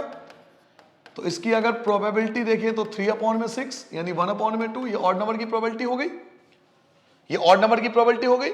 और बी हम मान लेंगे कि ऑड नंबर नहीं आएगा, यानी इवन नंबर। समझ पा रहे हो, एक तो हमने मान लिया कि ऑड नंबर आएगा और एक हम ऑड नहीं आएगा, या तो लिख दो ऑड नहीं, नॉट ऑड, या आप लिख दो कि भाई बी मान लो इवन नंबर, क्योंकि ऑड जो नहीं होगा वो इवन ही होगा। तो let B is even, let B is even number. तो बी क्या क्या आएगा, बी में आएगा आपका 2 4 6। तो अगर बी की प्रोबेबिलिटी हम देखें तो आपका बी की प्रोबेबिलिटी भी 3/6 यानी 1/2। तो ये प्रोबेबिलिटी इवन के लिए है, ये प्रोबेबिलिटी ऑड के लिए है, और ये प्रोबेबिलिटी आपकी इवन के लिए। बहुत ध्यान से सुनना है एक चीज, यही मजेदार क्वेश्चन है। ये ऑड के लिए है और ये इवन के लिए है, ऑड के लिए भी 1/2 और इवन के लिए भी 1/2। अब जरा हम क्वेश्चन को फोकस करते हैं, क्वेश्चन कहता क्या है। क्वेश्चन ये कह रहा है कि जब आपने 3 बार उछालना है तो कम से कम आपका एक बार ऑड नंबर है, कम से कम, एटलीस्ट कम से कम एक तो ऑड है ना, कम से कम एक बार ऑड है। तो मेरे लाल, मेरे चांद सितारे, मेरे रसगुल्ले, एक बार बता कि हमने डाइस को 3 बार उछाला, हो सकता है एक बार ऑड आए, पहली बार ही ऑड आ जाए, 3 बार में एक बार ऑड आए। ऐसा हो सकता है कि पहले इवन आए, फिर ऑड आए, फिर इवन आए। ऐसा भी हो सकता है कि इवन इवन ऑड, समझ पा रहे हो मेरी बात? हो सकता है पहली बार में ऑड आ जाए, एक बार ऑड आए, फिर बाकी 2 में इवन आए, या इवन आए ऑड आए इवन आए, इवन आए इवन आए ऑड आए। ये तो एक बार के लिए हो गया। 2 बार में क्या होगा, हो सकता है 2 ऑड आए 1 इवन आए, या 1 इवन आए 2 ऑड आए, या ऑड आए इवन आए ऑड आए, या तीनों ऑड आए। क्योंकि एटलीस्ट इस बात पे ध्यान दो, कई बच्चे सोचोगे ऐसा क्यों कर रहा हूं मैं सर, डैक करो ना भाई, एटलीस्ट वर्ड बोल दिया ना कि कम से कम एक बार ऑड आए। और कम से कम एक बार ऑड का मतलब क्या है कि एक बार भी ऑड आ सकता है, 2 बार भी ऑड आ सकता है, तीनों बार भी ऑड आ सकता है। 3 बार डाई उछाला है तो हो सकता है एक ही बार, 3 में एक ही बार ऑड आया, या 2 बार ऑड आया, या 3 बार ऑड आया। तो ध्यान से सुनना बेटा, ध्यान से सुनना मेरी बात को बहुत आराम से। एटलीस्ट, एटलीस्ट 1 ऑड, कम से कम एक बार ऑड आया। तो हो सकता है कि पहला ऑड हो सकता है पहला ऑड हो, लेकिन दूसरा इवन हो और तीसरा भी इवन हो। इवन के लिए हमने बी माना था ना, ऑड के लिए ए माना था, इसलिए माना था ताकि लिखने में आसानी हो। यह भी हो सकता है कि पहला इवन आ जाए, दूसरा ऑड आ जाए और तीसरा इवन आ जाए। ऐसा भी पॉसिबल है, ऐसा भी पॉसिबल है कि पहला इवन हो, दूसरा भी इवन हो, लेकिन तीसरा ऑड आ जाए। ठीक है, ये हो गया एक ऑड के लिए, 1 ऑड 1 ऑड, और ये 1 ऑड। अब आएंगे 2 ऑड के लिए। 2 ऑड हो सकता है कि 2 ऑड आ जाए, 2 ऑड हो और 1 इवन हो, या ऐसा हो सकता है कि 1 इवन हो, पहली बार इवन हो और बाकी दोनों में ऑड आ जाए। या ऐसा भी पॉसिबल है कि भाई पहले में ऑड आ जाए, दूसरे में इवन आ जाए और तीसरे में ऑड आ जाए। ये हो गया 2 बार ऑड के लिए। या फिर हो सकता है कि तीनों बार ऑड आए, पहला भी ऑड, दूसरा भी ऑड और तीसरा भी ऑड। बड़ा मजेदार क्वेश्चन है। इसका मैं 2 मेथड्स आपको बताऊंगा। एक मेथड ये है मेरे पास, एक मेथड और भी है, एक मेथड और भी है मेरे पास। मैं आपको दोनों सिखा दूंगा, जो अच्छा लगे आप उससे कर लेना। पहले चीज ये देखो, ये वाला मेथड लॉजिकल मेथड है, आप रीजन दे रहे हो, एक एक चीज को समझा रहे हो। दूसरा मेथड समझ में तो आपको आ जाएगा, लेकिन वो लॉजिकल मेथड नहीं है। जरा ध्यान से सुनना, क्या बोला जा रहा है आपसे, एटलीस्ट 1 ऑड, कम से कम एक बार तो ऑड है। हो सकता है कि एक बार ऑड है, 2 बार इवन, हो सकता है कि भाई 2 बार इवन हो, एक बार ऑड हो सकता है 2 बार इवन हो, एक बार ऑड हो सकता है 2 बार ऑड हो, एक बार इवन हो, एक बार इवन हो, 2 बार ऑड हो, पहला ऑड इवन ऑड, या फिर तीनों बार ऑड है। अब एक एक करके हम सॉल्व करेंगे, बहुत आराम से देखना, एक एक करके सोल्यूशन देखेंगे। इसके लिए सोल्यूशन 1/2, इसके लिए सोल्यूशन 1/2, इसके लिए सोल्यूशन 1/2 प्लस इसके लिए सोल्यूशन 1/2, फिर 1/2, फिर 1/2, क्योंकि सब 1/2 था, प्लस 1/2, 1/2, 1/2 है ना, सबके लिए 1/2 है, प्लस 1/2, 1/2, 1/2, चाहे इवन हो या ऑड हो, चाहे इवन हो या ऑड हो, 1/2 ही है, सबकी प्रोबेबिलिटी 1/2 ही है ना। 1/2, 1/2, 1/2, कितनी बार देख लो, काउंट कर लो, 1 2 3 4 5 6 7, 7 बार आपको ऐसे लिखना है, 7 टाइम्स आपको ऐसे लिखना है। तो 1 तो आप लिख चुके हो, 2 हो चुका है, 3 हो चुका है, 4 हो चुका है, 5 हो चुका है, 1/2, 1/2, 1/2 प्लस 1/2, 1/2, 1/2। जब आप इनको सॉल्व करोगे तो 1/8, फिर से आपका 1/8, फिर से आपका 1/8, फिर से आपका 1/8, फिर से आपका 1/8, अगेन 1/8, 1/8, 7 टाइम्स आ जाएगा, सबका आंसर यही आएगा 1/8। 1 2 3 4 5 6 7 8, लो जी 8 बार लिख दिया जल्दबाजी में, एक बार हटा दो, 7 टाइम्स। इन सबको प्लस कर लो, एलसीएम 8, सबको प्लस करोगे 7/8 इज द रिक्वायर्ड आंसर। एक तरीका तो ये है, एक आप इस तरीके से कर सकते हो, जो जिनकी मैथ थोड़ी सी स्ट्रांग है या अच्छी लगती है उनके लिए तो बहुत अच्छा मेथड है, उनको समझ में आता है, लॉजिकल मेथड है, अच्छे समझ में आ जाता है, सारी डिटेल है इसके अंदर कि भाई एक एटलीस्ट 1 ऑड बोला गया है तो हो सकता है पहली बार में ऑड आ जाए, फिर 2 बार इवन हो ऑड हो, इवन हो, या इवन ऑड आ जाए, ऑड इवन, ऑड इवन, या इवन ऑड इवन ऑड, या तीनों बार ऑड। ये ऐसा करके 7 केस बनेंगे, सातों का आप प्रोबेबिलिटी निकाल लेंगे, सबको प्लस कर देंगे, रिक्वायर्ड आंसर आ जाएगा। अब कई बच्चों को चीज समझ में नहीं आती तो हम इसको दूसरे मेथड से भी कर सकते हैं। कैसे, देखिए, और क्या कर सकते हो आप, कि आपसे पूछा जा रहा है कि कम से कम एक बार ऑड हो, तो कम से कम एक बार ऑड को हम देखिए कैसे निकालेंगे, एटलीस्ट 1 ऑड। एटलीस्ट 1 ऑड को हम ऐसे भी निकाल सकते हैं बेटा, एटलीस्ट 1 ऑड, कम से कम एक ऑड हो, इसको हम ऐसे भी लिख सकते हैं, 1 में से हम 3 टाइम्स इवन, 3 टाइम्स इवन, 1 में से तीनों बार इवन को माइनस कर देंगे, 1 में से माइनस कर देंगे इवन वाले को, 1 में से माइनस कर देंगे किसको, इवन वाले को, जो तीनों बार इवन आया होगा। तो 1 में से पहला भी इवन, दूसरा भी इवन और तीसरा भी इवन, इसको माइनस कर देंगे, तो 1 माइनस 1/2, 1 में 2, 1 माइनस 1/8, एलसीएम ले लेंगे, एलसीएम क्या आएगा 8 1 जा 8 और 1 तो 7/8, लीजिए अब भी आंसर यही आया। तो अब ये दूसरा मेथड है, मैंने आपको दोनों मेथड बता दिए, दोनों मेथड बता दिए, जो मेथड आपको अच्छा लगे, जो बढ़िया लगे, जो आपके दिमाग पे टच होकर निकल जाए आप उसे कर लेना, ठीक है भाई, आगे बढ़ जाए। नाउ नेक्स्ट क्वेश्चन पे आता है, क्वेश्चन नंबर 13। क्वेश्चन नंबर 13 देखिए आपके पास क्या कहता है, question number 13, 2 balls are drawn at random with replacement। अच्छा, 2 बॉल आपको निकाला गया विद रिप्लेसमेंट के बाद, रिप्लेसमेंट मतलब निकाला, चेक किया और रख दिया, बॉल को निकाला, चेक किया और रख दिया, ये है रिप्लेसमेंट। विद रिप्लेसमेंट, रिप्लेस कर दिया वापस, from a box containing 10 black, जिसमें 10 ब्लैक है, 10 ब्लैक है और 8 रेड बॉल है, यानी टोटल 18 है ना, बॉक्स के अंदर 10 तो रेड है और 8 आपका ब्लैक है, तो टोटल 18 बॉल है इस बॉक्स के अंदर, और 2 बॉल आपको निकालना है 1 by 1, 2 बॉल आपको निकालना है। तो फाइंड द प्रोबेबिलिटी दैट, इस बात की प्रोबेबिलिटी निकालो कि दोनों बॉल रेड हो, फर्स्ट बॉल ब्लैक हो, दूसरा आपका रेड हो, वन ऑफ देम ब्लैक, कोई भी एक ब्लैक हो और दूसरा रेड हो, वगैरह वगैरह, इस टाइप से केसेस आते हैं एग्जाम के अंदर, इसी एग्जाम में इसी टाइप के क्वेश्चन आते हैं, एग्जाम में इसी टाइप के क्वेश्चन आते हैं बेटा, इस टाइप के क्वेश्चन आपके एग्जाम में आपको प्रीवियस ईयर में देखने को मिलेगा। ये इवन ये क्वेश्चन भी कई बार आ चुका है, ये क्वेश्चन भी आपको प्रीवियस ईयर में अगर सैंपल पेपर वगैरह करोगे, ये क्वेश्चन भी आपको कई बार एज इट इज देखने को मिलेगा। चलिए क्वेश्चन नंबर ये था आपका बेटा 13, number of red ball, number of red balls, number red ball कितने हैं 10, ये ना 10 ही है ना जी, नंबर ऑफ ब्लैक बॉल 10 है, number of black ball, number of black ball 10 है, और number of red ball, number of red ball जो है वो 8 है, तो टोटल बॉल्स जो है वो आपके 18 है, ठीक है बेटा। तो रेड और ब्लैक को कुछ मालूम है, कोई दिक्कत तो नहीं है। रेड की अगर मैं ब्लैक की, ब्लैक है ना, अगर मैं ब्लैक की प्रोबेबिलिटी निकालूं तो क्या आएगा 10/18, ऐसे तो लिखोगे, कैंसिल कर लो, 5/9, बगल में बिल्कुल उसके सामने करो। ऐसे ही अगर मैं रेड की प्रोबेबिलिटी निकालूं तो रेड की प्रोबेबिलिटी क्या होगी 8/18, आप कैंसिल कर लोगे तो 4/9, कोई परेशानी नहीं है।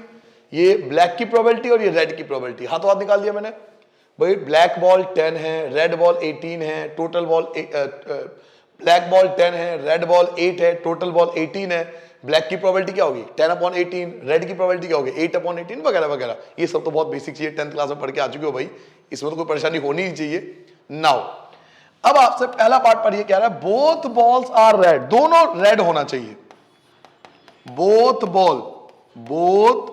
बॉल्स आर रेड, दोनों बॉल रेड होना चाहिए, यानी पहला बॉल भी रेड हो और दूसरा बॉल भी रेड हो। समझ में आया क्या कह रहा आपसे, पहला बॉल भी रेड हो, दूसरा बॉल भी रेड हो, फर्स्ट बॉल भी रेड होना चाहिए, दूसरा बॉल भी रेड होना चाहिए, तो रेड की प्रोबेबिलिटी क्या है जनाब? रेड की प्रोबेबिलिटी है 4/9 मल्टीप्लाई 4/9, तो 16/81 इज द रिक्वायर्ड आंसर। बताइए कितना सिंपल क्वेश्चन है। दोनों बॉल रेड होना चाहिए, पहला भी रेड दूसरा भी रेड, तो भाई पहला भी रेड दूसरा भी रेड, रेड की प्रोबेबिलिटी हो गया answer. Clear? Now second part देखिए, सेकंड पार्ट आपसे कह रहा है फर्स्ट बॉल, कंडीशन है पहला बॉल ब्लैक हो दूसरा आपका रेड हो। फर्स्ट बॉल ब्लैक हो, सेकंड पार्ट में आपसे पूछ रहा है first is black, black, second is red, है ना, ऐसे कुछ है ना, देख लो एक बार। फर्स्ट बॉल ब्लैक हो, फर्स्ट बॉल ब्लैक हो, देखो लिखा हो फर्स्ट बॉल ब्लैक हो और सेकंड बॉल रेड हो। कंडीशन वो आपको बोल दिया कि पहला बॉल जो फर्स्ट बॉल निकलेगा वो ब्लैक निकलेगा, वो ब्लैक हो, लेकिन दूसरा बॉल जो निकलेगा वो रेड हो। पहला बॉल ब्लैक हो दूसरा बॉल रेड हो, तो ब्लैक की प्रोबेबिलिटी क्या है? ब्लैक की प्रोबेबिलिटी क्या है? ब्लैक की प्रोबेबिलिटी 5/9 और रेड की प्रोबेबिलिटी 4/9, दोनों की मल्टीप्लाई करो 20/81, ये आ गया आपका रिक्वायर्ड आंसर। क्लियर? समझ में आ गया? थर्ड पार्ट पे आए। थर्ड पार्ट आपसे कह रहा है one of them is black and one of them is red, एक ब्लैक हो एक रेड हो। तो सर इन दोनों में फर्क क्या? फर्क है, जो समझदार बच्चे हैं वो जल्दी पकड़ लेंगे इस बात को, जिनकी मैथ वीक है वो ध्यान से सुनना। दोनों में फर्क है। आपसे बोला जा रहा है, पहले इससे बोला था पहला बॉल ब्लैक होना चाहिए दूसरा बॉल रेड होना चाहिए। दूसरे में क्या बोलता है? कोई सा भी ब्लैक हो कोई सा भी रेड हो, बस उनमें से एक ब्लैक हो एक रेड हो। ये मायने नहीं है कि पहला ये हो, कोई सा भी ब्लैक हो कोई सा भी रेड हो। ये कुछ इस प्रकार से है कि मम्मी ने कहा नहीं पहले ये खा उसके बाद ही तू ये खाएगा। घर में पिज्जा आया, पापा पिज्जा लेके आए हैं, एक टूट पड़े, रुक जा रुक जा रुक जा, खाना बनाया मैंने, मम्मी खाना बनाया वो कौन खाएगा? पहले खा फिर पिज्जा मिलेगा। तो आप कंडीशन है कि पहले खाना खाएगा तो ही पिज्जा मिलेगा। क्लियर हो गया? समझ में आ गया? दूसरी कंडीशन, पिज्जा ले आए खाना भी तैयार है, अच्छा जो मन हो खा ले। अब यहां पे चॉइस है ना कि पहले मैं पिज्जा खाऊं या पहले मैं खाना खाऊं, घर का खाना खाऊं। तो यहां पर चॉइस है आपका पास, ये बोला है कि पहला ब्लैक हो दूसरा रेड हो, चाहे कोई भी किसी नंबर पर फर्क नहीं पड़ता। तो one of them is black. Third part में आपसे पूछ रहा है बेटा, third part, one is red and second is black. तो यहां पर चॉइस में ये हो सकता है कि पहला रेड हो और दूसरा ब्लैक हो, या फिर पहला ब्लैक हो और दूसरा रेड हो। यही तो मतलब है ना, फर्स्ट रेड दूसरा सेकंड ब्लैक, या फिर फर्स्ट ब्लैक सेकंड रेड। अब इनकी मल्टीप्लाई कर दो। रेड की प्रोबेबिलिटी क्या थी? तो रेड की प्रोबेबिलिटी 4/9, ब्लैक की प्रोबेबिलिटी 5/9, ब्लैक की प्रोबेबिलिटी 5/9 और रेड की प्रोबेबिलिटी 4/9। मल्टीप्लाई करो 20/81, दोनों का एलसीएम ले लो, 81 एलसीएम 80 और ये प्लस होगा 40। So here's the required answer 40/81 is the required answer. Clear हो गया बेटा? समझ में आ गया? मजा आ रहा है? एक एक चीज दोबारा समझना चाहोगे? चलिए दोबारा समझ लो एक बार।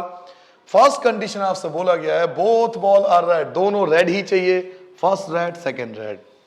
First is black second is red, पहला ब्लैक हो दूसरा रेड हो, मल्टीप्लाई कर दो। कोई सा भी रेड हो कोई सा भी ब्लैक हो, लेकिन एक ब्लैक और एक रेड होना चाहिए। तो रेड ये हो सकता है, ब्लैक हो सकता है, ब्लैक है रेड हो सकता है ना। वैल्यू पुट कर दो, आपका आंसर ये आ गया। नेक्स्ट क्वेश्चन आए, अगले क्वेश्चन की बात करते हैं। क्वेश्चन नंबर 14 पढ़िए।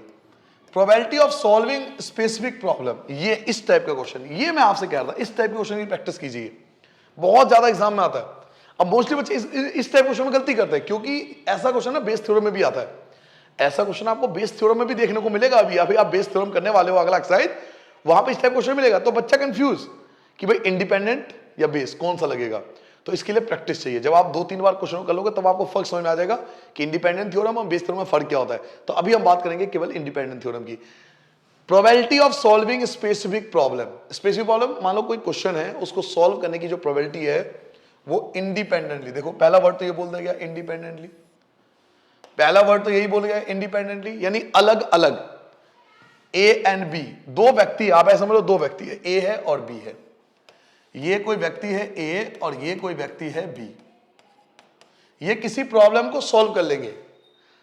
इसकी ए की प्रोबेबिलिटी 1/2 है और बी की प्रोबेबिलिटी 1/3 है, यानी किसी क्वेश्चन को ए सॉल्व कर सकता है उसकी प्रोबेबिलिटी 1/2 है, और उसी क्वेश्चन को बी सॉल्व कर सकता है उसकी प्रोबेबिलिटी 1/3 है।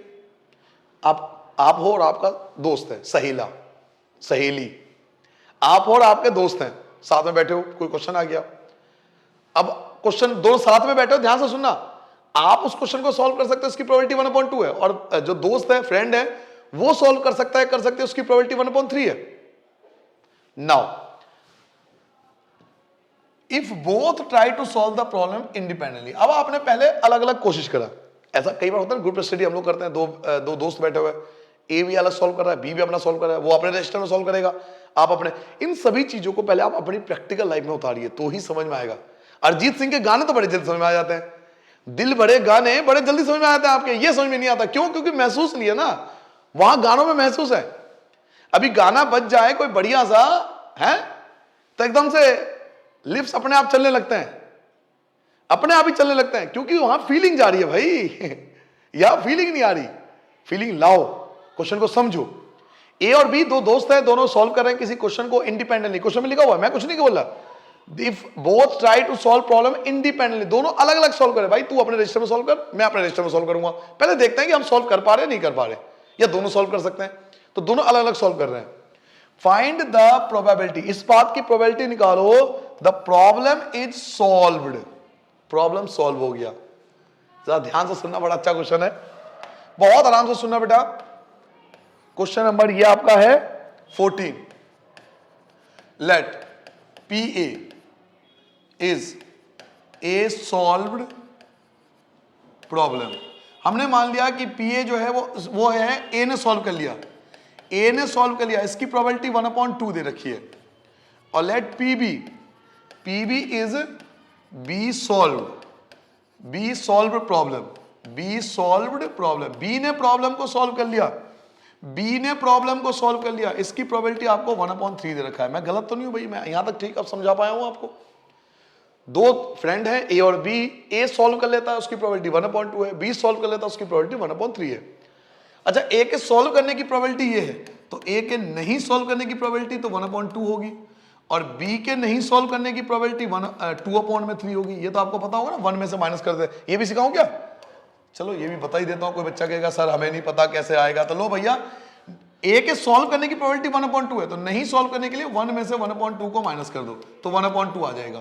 बी के सॉल्व करने की प्रोबेबिलिटी 1/3 है, तो नहीं सॉल्व करने की प्रोबेबिलिटी 1 में से 1/3 को माइनस कर दो, 2/3 आ जाएगा। पहले आपको ये चीज समझना पड़ेगा, ए को सॉल्व करने की प्रोबेबिलिटी, ए द्वारा सॉल्व नहीं करने की प्रोबेबिलिटी, बी द्वारा सॉल्व करने की प्रोबेबिलिटी, बी द्वारा नहीं सॉल्व करने की प्रोबेबिलिटी। पहले बताओ, चार चीजों में आ गया, ए सॉल्व कर सकता है, ए सॉल्व नहीं कर सकता, बी सॉल्व कर सकता है, बी सॉल्व नहीं कर सकता। नाउ फर्स्ट पार्ट आपसे क्या कह रहा है, जरा ध्यान से सुनना। फर्स्ट पार्ट कह रहा है प्रॉब्लम सॉल्व्ड हो गया। तो प्रॉब्लम सॉल्व कब हो सकता है? हो सकता है ए ने भी सॉल्व कर लिया हो और बी ने भी सॉल्व कर लिया हो, ऐसा हो सकता है ना भाई, आपने भी सॉल्व कर लिया हो, दूसरे भी सॉल्व कर लिया, देख क्लैपिंग पे क्लैपिंग, दोनों का सॉल्व है दोनों खुश, अरे सॉल्व हो गया भाई। ऐसा भी हो सकता है कि भाई ए ने सॉल्व कर लिया हो लेकिन बी से सॉल्व नहीं हुआ हो, लेकिन प्रॉब्लम तो सॉल्व हो गई ना, क्योंकि वो उसकी हेल्प कर देगा, बता देगा कि भाई ऐसा सॉल्व होगा। ऐसे भी सॉल्व हो सकता है कि भाई ए सॉल्व नहीं कर पाया हो लेकिन बी ने सॉल्व कर दिया, तब भी प्रॉब्लम तो हमारी सॉल्व हो गई ना। आप समझो, महसूस करो, बैलेंस शीट मैच नहीं कर रही। कॉमर्स वाले बच्चों ध्यान सुनना, बैलेंस शीट मैच नहीं कर रही। अब आपको एक बैलेंस शीट बनानी थी, अब बैलेंस शीट मैच कर ली, तो बैलेंस शीट कैसे कैसे मैच हो सकती है? हो सकता है दोनों की मैच हो गई हो, तो अब तो बल्ले बल्ले। सारी दुनिया की खुशी एक तरफ, बैलेंस शीट मैच होने की खुशी एक तरफ है। कॉमर्स वाले बच्चे मेरी बात को समझ पा रहे होंगे। ये हो सकता है कि दोनों की बैलेंस शीट मैच हो गई, तब तो बल्ले बल्ले। ऐसा भी हो सकता है कि भाई एक की बैलेंस शीट मैच हो जाए, दूसरे की बैलेंस शीट मैच ना हो, तो दूसरा हेल्प ले लेगा, भाई क्या दिक्कत है बता, वो सॉल्व कर लेगा। या ये भी हो सकता है कि भाई ए का बैलेंस शीट मैच नहीं हुआ, बी का मैच हो गया, प्रॉब्लम तो सॉल्व हो गई ना, बैलेंस शीट तो मैच हो गया ना। जैसे तैसे एग्जाम में भी होता है, बस बैलेंस शीट बता दे लास्ट क्या आ रहा है, बस वो मैच होना चाहिए। कैसे भी मैच तो हम कर ही लेंगे, बस ये बता दे लास्ट में क्या आ रहा है।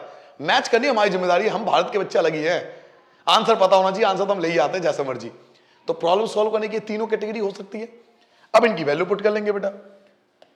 तो ए द्वारा सॉल्व करने की प्रोबेबिलिटी 1/2, बी द्वारा सॉल्व करने की प्रोबेबिलिटी 1/3, ए द्वारा सॉल्व करने की प्रोबेबिलिटी 1/2 और बी द्वारा सॉल्व नहीं करने की प्रोबेबिलिटी 2/3।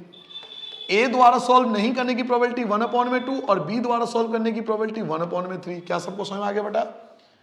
1/6 ये आ जाएगा बेटा, 2/6 और ये आ जाएगा 1/6। सबको प्लस कर लो, एलसीएम ले लो, 6 1 2 और 1 4 अपॉन में 6 कैंसिल हो जाएगा, सो 2 अपॉन में 3 इज द रिक्वायर्ड आंसर। मैं इस टाइप के क्वेश्चन की बात कर रहा था, ये है क्वेश्चन असली।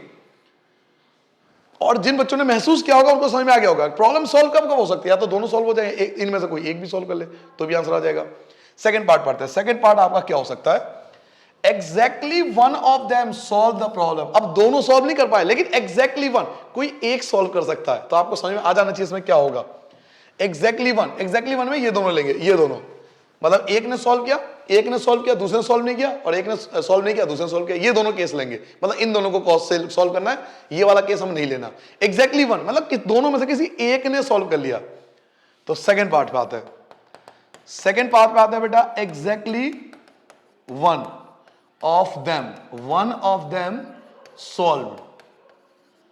एग्जैक्टली उनमें से किसी एक ने सॉल्व कर दिया, तो क्या पॉसिबल है कि भाई ए ने सॉल्व कर दिया लेकिन बी से सॉल्व नहीं हुआ, या ऐसा हो सकता है कि बी ने सॉल्व कर दिया हो बट ए से सॉल्व नहीं हुआ हो। यही तो है ना एग्जैक्टली वन का मतलब, कि दोनों में से किसी एक ने सॉल्व किया है। दोनों में से, आप दोनों में से किसी एक ने सॉल्व किया है, तो एक ने सॉल्व किया, दूसरे ने सॉल्व नहीं किया, और या तो आपने बी ने सॉल्व कर दिया, ए ने सॉल्व नहीं करा। ए के सॉल्व करने की प्रोबेबिलिटी 1/2, बी की नहीं सॉल्व करने की प्रोबेबिलिटी 2/3, बी की सॉल्व करने की प्रोबेबिलिटी 1/3, ए की सॉल्व नहीं करने की प्रोबेबिलिटी 1/2। एलसीएम आ जाएगा आपका 2/6, ये आ जाएगा 1/6, ऐड कर लो 3/6, कैंसिल कर दो, 1/2 इज द रिक्वायर्ड आंसर। तो फर्स्ट पार्ट आपका 2/3, second part is the 1/2। Clear, note कर लें। चलिए नेक्स्ट क्वेश्चन की ओर आते हैं। अगला क्वेश्चन पढ़िए, क्वेश्चन नंबर 15। क्वेश्चन 15 पढ़ते हैं। One card is drawn at random from A well suffered deck of 52 card. 52 card में से आपने एक कार्ड निकाल लिया, 52 कार्ड में से आपने एक कार्ड को निकाल लिया। In which of the following cases are event E and F are independent. कह रहा है इनमें से कौन सा ऐसा केस है जो इंडिपेंडेंट होगा। तो इंडिपेंडेंट के लिए मैं फिर से कहूंगा क्या करना पड़ेगा, एक नॉर्मल तरीके से इंटरसेक्शन निकालेंगे, एक फॉर्मलेस इंटरसेक्शन निकालेंगे। दोनों मैच हो गया तो इंडिपेंडेंट है, वरना इंडिपेंडेंट नहीं है। तो फर्स्ट पार्ट सही है, बड़ा आसान क्वेश्चन है, आराम से करेंगे, कोई जल्दबाजी नहीं करेंगे। The card drawn is a spade. Spade कितने होते हैं, 13 होते हैं, 13 होते हैं। The card drawn is an ace. इक्का कितना होता है, इक्के होते हैं 4। ठीक है बेटा, बहुत आराम से। क्वेश्चन नंबर, बात हो रही है बेटा क्वेश्चन नंबर 15 की। तो टोटल कार्ड्स है आपका 52। First part. ई क्या है, ई क्या है बेटा, ई क्या करता कि स्पेड होना चाहिए, स्पेड होता है 13। ई जो है वो स्पेड है, 13 है स्पेड। ई जो है बेटा वो स्पेड है, स्पेड कितने होते हैं 13, 13/52। तो ये आ गया आपका 1/4। एफ क्या है बेटा, एफ क्या है बच्चों, एफ क्या है एस, इक्का, इक्का होता है 4। तो 4/52 सॉल्व कर लेंगे, 1/13। नाउ क्या ऐसा कोई कार्ड है जो स्पेड भी हो और एस भी हो, इक्का भी हो, स्पेड भी हो और एस भी हो, इक्का भी हो। तो जी हां, एक कार्ड ऐसा होता है। 4 एस होता है ना, 4 इक्का होता है बेटा। उनमें एक होता है हर्ट का, एक होता है डायमंड का, एक होता है क्लब का, और एक होता है स्पेड का। सॉरी बेटा, 4 कार्ड, अगर आपको कार्ड की जानकारी है थोड़ी बहुत, 4 कार्ड होता है ना, एस के 4 कार्ड होते हैं, क्लब, डायमंड और हर्ट और स्पेड। तो क्या कोई एक ऐसा कार्ड है जो स्पेड भी हो और एस भी हो, स्पेड भी हो और इक्का भी हो। तो यहां एक कार्ड तो ऐसा होता है, तो इसका जो इंटरसेक्शन होगा वो 1/52 हो गया। ये हो गया नॉर्मल तरीके से। अब इसी का हम फॉर्मूले से निकालेंगे। चलिए फॉर्मूला आता है हम सबको, ए इंटू में बी। तो पी ए क्या है बेटा, पी ए आपका 1/4 है।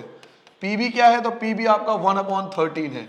1 की 1 से मल्टीप्लाई करेंगे 1, और ये आ गया 52। देखिए क्या हुआ, दोनों केस इक्वल आ रहा है, दोनों केस आपका इक्वल आ रहा है, नॉर्मल तरीके से भी और फॉर्मूले से, दोनों केस इक्वल आ रहा है। तो ये प्रूव हो गया इंडिपेंडेंट है।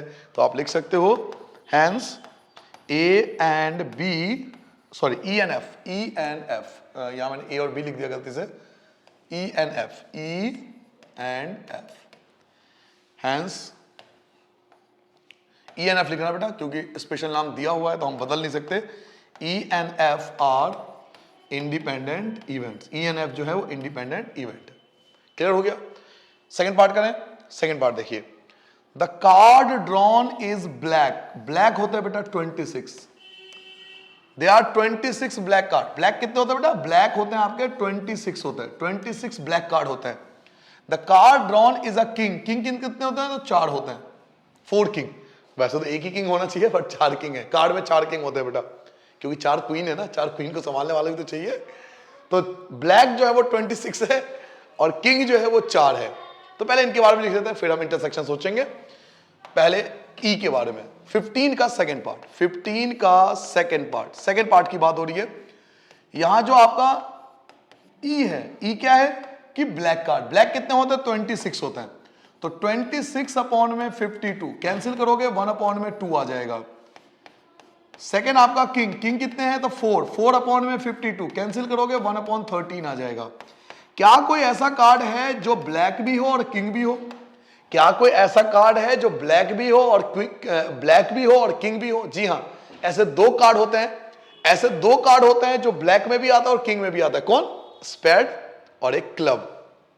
अभी बता ना, जैसे एस 4 होता है, किंग भी 4 होता है, किंग भी 4 होते हैं बेटा, किंग भी 4 होते हैं। एक होता है हार्ट के लिए, एक होता है डायमंड के लिए, एक होता है स्पेड के लिए, एक होता है क्लब के लिए। ये जो स्पेड और क्लब होता है ना, ये ब्लैक कलर के होते हैं। तो किंग 2 ऐसे कार्ड है जो ब्लैक होते हैं। तो दोनों का इंटरसेक्शन जो है वो 2 आएगा। 2 अपॉन में 52 डिवाइड करोगे 1 अपॉन में 26 आ गया। नाउ इसी चीज को अब हम जरा फॉर्मूले से निकाल के देखते हैं। तो पीई इंटू में आएगा पीएफ। पीई क्या है?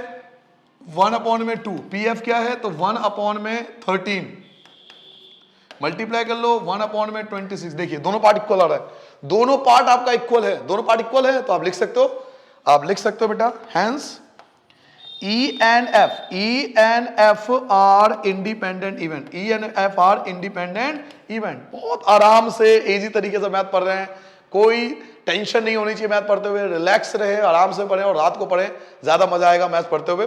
बहुत रिलैक्स होकर पढ़े, जब भी पढ़े बहुत दिमाग को शांत करके, सारी टेंशन को दूर करके कान में लीड लगाओ और तब पढ़ के देखो, आपका मजा ही कुछ और होगा। कान में लीड लगा लो ताकि डिस्टरबेंस ना हो यहाँ, क्योंकि मैथ पढ़ते हो बड़ा कंसंट्रेशन चाहिए। तो आप सब कुछ भुला दो और यहाँ ध्यान दो, आपको ऐसा लगेगा मैं आपके सामने हूं, आपको अकेला पर्सनल कोचिंग दे रहा हूं, आपको ऐसा महसूस होगा। लीड लगा के पढ़ना, तब आपको और ज्यादा मजा आएगा। क्या आपने सब नोट कर लिया बेटा? आगे बढ़ जाए। नाउ थर्ड पार्ट पे आते हैं। थर्ड पार्ट क्या है? The card drawn is a king और क्वीन। किंग भी होने चाहिए अथवा क्वीन भी। तो किंग कितने होते हैं? 4। क्वीन कितनी होती है? वो भी 4। तो ये हो गए 8। किंग और क्वीन दोनों मिला के 8 हो गए। The card drawn is a queen होनी चाहिए, जैक होना चाहिए। क्वीन बेगम और जैक गुलाम। तो क्वीन 4 होती है, जैक 4 होते हैं, तो ये भी आपके 8 हो गए। तो ये भी 8, ये भी 8। फिर इंटरसेक्शन देखेंगे। तो पहले ई की बात हो रही है, 15 का थर्ड पार्ट। 15 का थर्ड पार्ट बेटा, पहले ई क्या है? ई जो है वो आपके पास है किंग और क्वीन। तो किंग कितने होते हैं? 4। क्वीन कितनी होती है? 4 अपॉन में 52। तो 8 अपॉन में 52, ये आप डिवाइड करोगे तो 2 अपॉन में 13 आ जाएगा।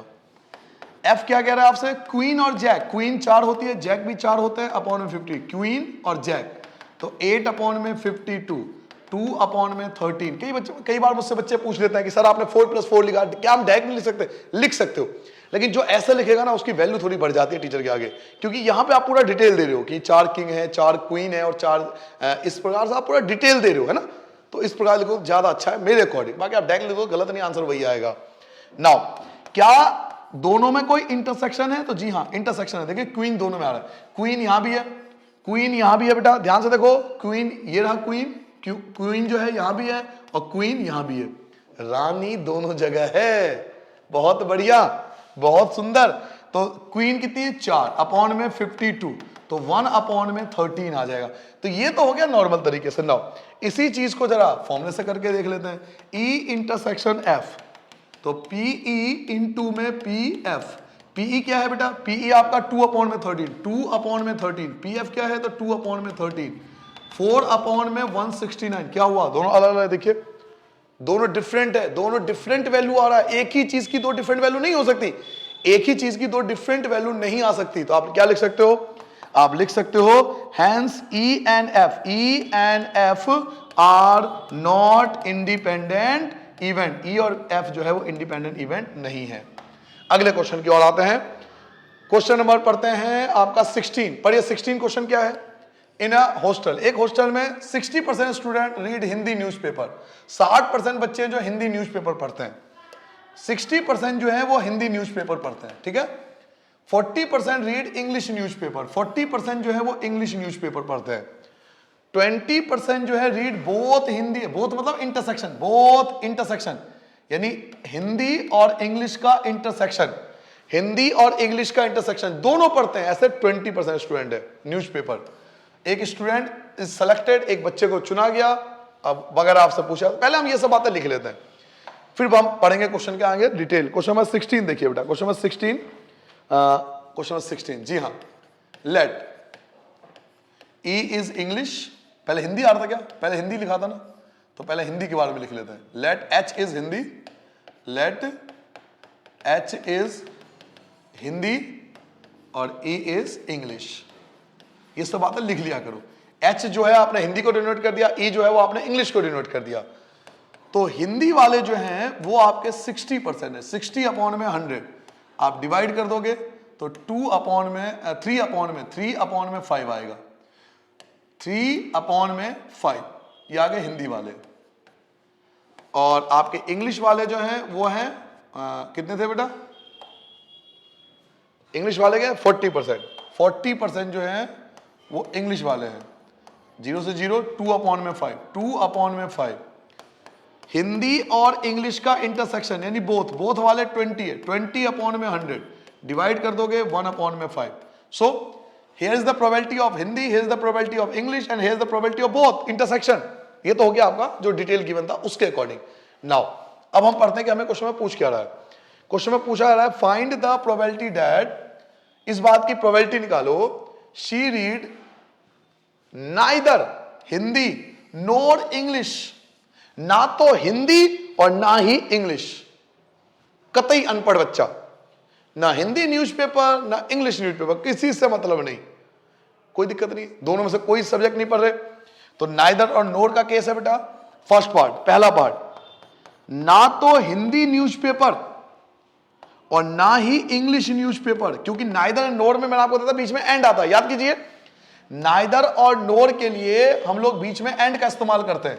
तो neither Hindi and NOR English, तो एंड के लिए हम इंटरसेक्शन, इसका फॉर्मूला क्या होगा कि 1 में से हम यूनियन को माइनस कर देंगे, 1 में से यूनियन को माइनस कर देंगे। तो 1 में से यूनियन कैसे निकालते हैं, तो पहले हिंदी आता है, फिर आपका इंग्लिश आ जाएगा और फिर दोनों का इंटरसेक्शन आ जाएगा। क्या समझ में आ गया बच्चों? नाइदर हिंदी नोर इंग्लिश, नाइदर नोर में एंड आता है, एंड के लिए इंटरसेक्शन, 1 में से यूनियन को माइनस कर दो। 1 माइनस हिंदी कितने थे 60 अपॉन में 100, इंग्लिश कितने थे, अच्छा आपने डिवाइड कर लिया था है ना, कैंसिल कर लिया था। तो हिंदी कितना था बेटा 3 अपॉन में 5, हिंदी आपका था 3 अपॉन में 5, कैंसिल कर लिया था ना। इंग्लिश आपका 2 अपॉन में 5 और दोनों का इंटरसेक्शन 1 अपॉन में 5। 1 माइनस एलसीएम ले लोगे 5 आएगा, 3 और 2 5 में से बन गया 4, इनका एलसीएम ले लो, एलसीएम आपका 5 आ गया, 5 बन जा 5 और 4, तो 1 अपॉन 5 आपका रिक्वायर्ड आंसर आ जाएगा पहले पार्ट का। जल्दी से नोट करो बेटा, ये फर्स्ट पार्ट का रिक्वायर्ड आंसर है।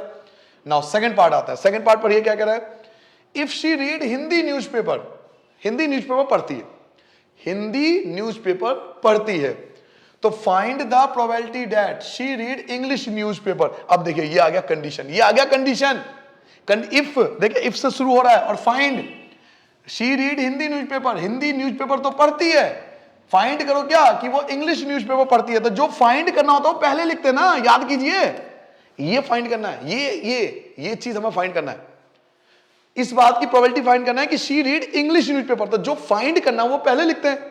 और जो गिवन है, गिवन क्या है कि वो हिंदी न्यूज़पेपर पढ़ती है। क्लियर हो गया मेरी बात, समझ में आ गया? दोबारा बताऊं, आपसे पूछा जा रहा है कि वो इंग्लिश न्यूज़पेपर पढ़ती है, इस बात की प्रोबेबिलिटी निकालते हो, जिसकी प्रोबेबिलिटी निकालते हैं वो पहले लिखते हैं। ये आपको कंडीशन प्रोबेबिलिटी बताया था, और ये गिवन है कि वो हिंदी न्यूज़पेपर ऑलरेडी पढ़ती है, तो जो गिवन होता है वो बाद में आता है। तो ये कंडीशन आ गया एक तरह से, तो ई कंडीशन एच हम निकालेंगे।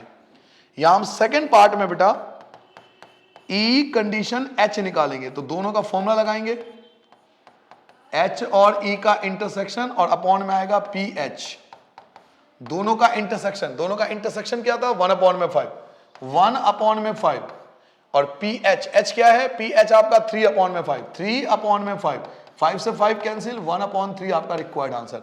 सेकंड पार्ट का नोट करो, एक लाइन में आंसर बताओ, कितना आसान है अगर कॉन्सेप्ट क्लियर हो तो। कॉन्सेप्ट क्लियर हो तो कितना इजी लगता है क्वेश्चन। नाउ नेक्स्ट पार्ट पे आते हैं। She read English newspaper. अब कहा जा रहा है कि वो इंग्लिश न्यूज़पेपर पढ़ती है, इंग्लिश न्यूज़पेपर पढ़ती है, बहुत बढ़िया। फाइंड द प्रोबेबिलिटी, फाइंड क्या करना है कि शी रीड हिंदी न्यूज़पेपर। फिर से वही बात आ गई ना, आपको हिंदी न्यूज़पेपर पूछा जा रहा है, इस मींस आपको इस पर ये पूछा जा रहा है, जो पूछा जा रहा है वो पहले आता है। Find the probability of Hindi newspaper के बारे में बात हो रही है, तो हिंदी न्यूज़पेपर पहले आएगा, इंग्लिश हमें गिवन है, तो ये कंडीशन प्रोबेबिलिटी निकालनी है। तो थर्ड पार्ट की बात करते हैं। थर्ड पार्ट एच कंडीशन ई फाइंड करना है, तो पहले तो दोनों का इंटरसेक्शन ही आएगा, आपने पहला एक्सरसाइज कर रखा है, अपॉन में पी ई, इंटरसेक्शन आपका 1/5 है, और इंग्लिश के बारे में 2/5 था। जी हाँ, 2/5, इंग्लिश क्या है 2/5, 5 से 5 cancel, 1/2 is the required answer. तो ये फर्स्ट पार्ट का आंसर, ये सेकंड पार्ट का आंसर और ये थर्ड पार्ट का आंसर। क्लियर हो गया बेटा, जल्दी से नोट डाउन कर लोगे। नाउ अब आते हैं एमसीक्यू वगैरह क्वेश्चन, दो क्वेश्चन एमसीक्यू के भी है, तो ये भी कर लेते हैं। The probability of obtaining an even prime number. Sir ये इवन प्राइम नंबर क्या होता है? ऐसा नंबर जो इवन भी हो और प्राइम भी हो। तो मैं आपको बता दूं, पूरे नेचुरल नंबर में ना एक ही ऐसा नंबर होता है जो इवन भी होता है प्राइम भी होता है, वो 2 होता है। 2 जो होता है वो इवन भी होता है और प्राइम भी होता है। 2 is an even number and 2 is also a prime number. 2 एक इवन और प्राइम नंबर कहलाता है, इवन और प्राइम दोनों की खासियत होती है 2 में। तो कह रहा है इस बात की प्रोबेबिलिटी निकालो कि आपके इवन प्राइम नंबर आना चाहिए, 2 आना चाहिए on each die. Each die मतलब दोनों डाई पर, दोनों डाई पर आपका इवन प्राइम नंबर आना चाहिए। व्हेन अ पेयर, पेयर मतलब दो डाइस को अगर उछाला जाए। क्या आपको क्वेश्चन समझ में आ गया? क्वेश्चन अच्छा एक बात बताइए, आपसे डैग भी तो पूछ सकता था ना, आपसे डैग भी तो पूछा जा सकता ना कि भाई 2 डाइस को उछाला और 2 आने की प्रोबेबिलिटी बताओ, लेकिन डायरेक्ट में वो मजा नहीं है। क्यों मजा नहीं है? क्योंकि इसमें तो हर बच्चा कर लेगा अगर डायरेक्ट पूछेंगे तो, लेकिन इवन प्राइम नंबर अब बच्चा आधे 50% 60% कंफ्यूज कि इवन प्राइम नंबर उन्हें पता ही नहीं है। इवन प्राइम नंबर 2 होता है, तो कह रहा है इवन प्राइम नंबर दोनों पे होना चाहिए। दोनों पे मतलब 2 हमने 2 डाइस को फेंका और 2 केवल एक ही बार आता है ना। जब 2 डाई को फेंकते तो 36 केस बनते हैं, याद है आपको? 2 डाई को फेंकते तो 36 केस बनता है, टोटल 36 केस बनता है, और इवन प्राइम नंबर 2 वाला केवल एक आता है। तो आंसर क्या आना चाहिए 1/36। ये आपका रिक्वायर्ड आंसर। एमसीक्यू अटैक कर लोगे। नाउ लास्ट क्वेश्चन पे आते हैं, अंतिम question. 2 event A and B जो है वो इंडिपेंडेंट है, 2 और बी जो है वो इंडिपेंडेंट है, 2 और बी जो है वो इंडिपेंडेंट है, ये बोल दिया गया। तो इनमें से कौन सा सही है? ए और बी म्यूचुअली एक्सक्लूसिव होगा? बिल्कुल नहीं, क्योंकि म्यूचुअली एक्सक्लूसिव में इंटरसेक्शन 0 हो जाता है। म्यूचुअली एक्सक्लूसिव में तो इंटरसेक्शन 0 हो जाता है ना भाई, तो ये तो हो ही नहीं सकता। क्या ए और बी इक्वल होता है? बिल्कुल नहीं। क्या ए प्लस बी इक्वल टू 1 होता है? ऐसा भी नहीं है। तो आंसर बचा यही आंसर होगा। अब मैं आपको प्रूफ करके दूंगा। देख, एक तो डायरेक्ट तरीका है, बच्चा है तो थोड़ा सा समझदार, डायरेक्ट बता देगा ये आंसर है। अगर आप कंपटीशन एग्जाम में बैठे होंगे तो आपको जानने की जरूरत है ये क्यों आया, हालांकि मैं भी आपको रीजन बताऊंगा कि ये क्यों है, बट अगर कंपटीशन एग्जाम में बैठे हो तो नहीं जानना चाहोगे, क्योंकि ठीक है यही आंसर होगा, क्योंकि ये तीनों नहीं है। कई बार ऐसा होता ना, इसका आंसर नहीं पता, इसका आंसर नहीं पता, लेकिन मुझे ये पता है कि ये तीनों नहीं है, तो यही होगा। कई बार ऐसा होता है एग्जाम में कि इसका एग्जैक्ट आंसर नहीं पता, लेकिन मुझे ये पता है कि ये तीनों तो नहीं है, तो बचा यही, तो यही आंसर होगा, और क्या ऑप्शन है। लेकिन मैं आपको आंसर प्रूफ करके दूंगा कि ऐसा क्यों है, ठीक है। देखिए जरा, A0 B0 लगा हुआ है, क्वेश्चन नंबर 18। A0 और B0, एक बात होता है अगर इंडिपेंडेंट इवेंट है तो इसका मतलब है A0 और B0 अलग अलग हो जाएगा। इंडिपेंडेंट इवेंट में यही होता है। A0 का मतलब क्या है? 1 में से PA माइनस होना, और B0 का मतलब क्या है? 1 में से PB माइनस होना। तो यही तो है सेकंड पार्ट, ये आपका रिक्वायर्ड आंसर। अगर A और B इंडिपेंडेंट इवेंट है तो A0 B0 दोनों अलग अलग हो जाएगा। A0 मतलब 1 में से PA और B0 मतलब 1 में से PB। तो here is the required answer for the question number 18। सो यहां पर आपका ये एक्सरसाइज आज कंप्लीट होता है बेटा। आई होप आपको 13.2 बहुत मजा आया होगा करने में। एक चीज आपको समझ में आ गया होगा, प्रोबेबिलिटी बच्चे नॉर्मली हार्ड समझते हैं, तो हार्ड मत समझना, बहुत आसान है, बहुत इजी कॉन्सेप्ट है। अगला एक्सरसाइज जो है बिलीव मानिए मोस्टली अधिकतर पेपर में वही आता है, बेस थ्योरम। तो मिलते हैं नेक्स्ट एक्सरसाइज में नए एनर्जी के साथ, नए कॉन्सेप्ट के साथ। तो अगले बार तैयार रहना। इस एक्सरसाइज में कोई भी चीज डाउटफुल हो, कोई चीज समझ में नहीं आया तो कमेंट करके पूछ लेना, ठीक है बेटा। नमस्ते एंड बाय बाय।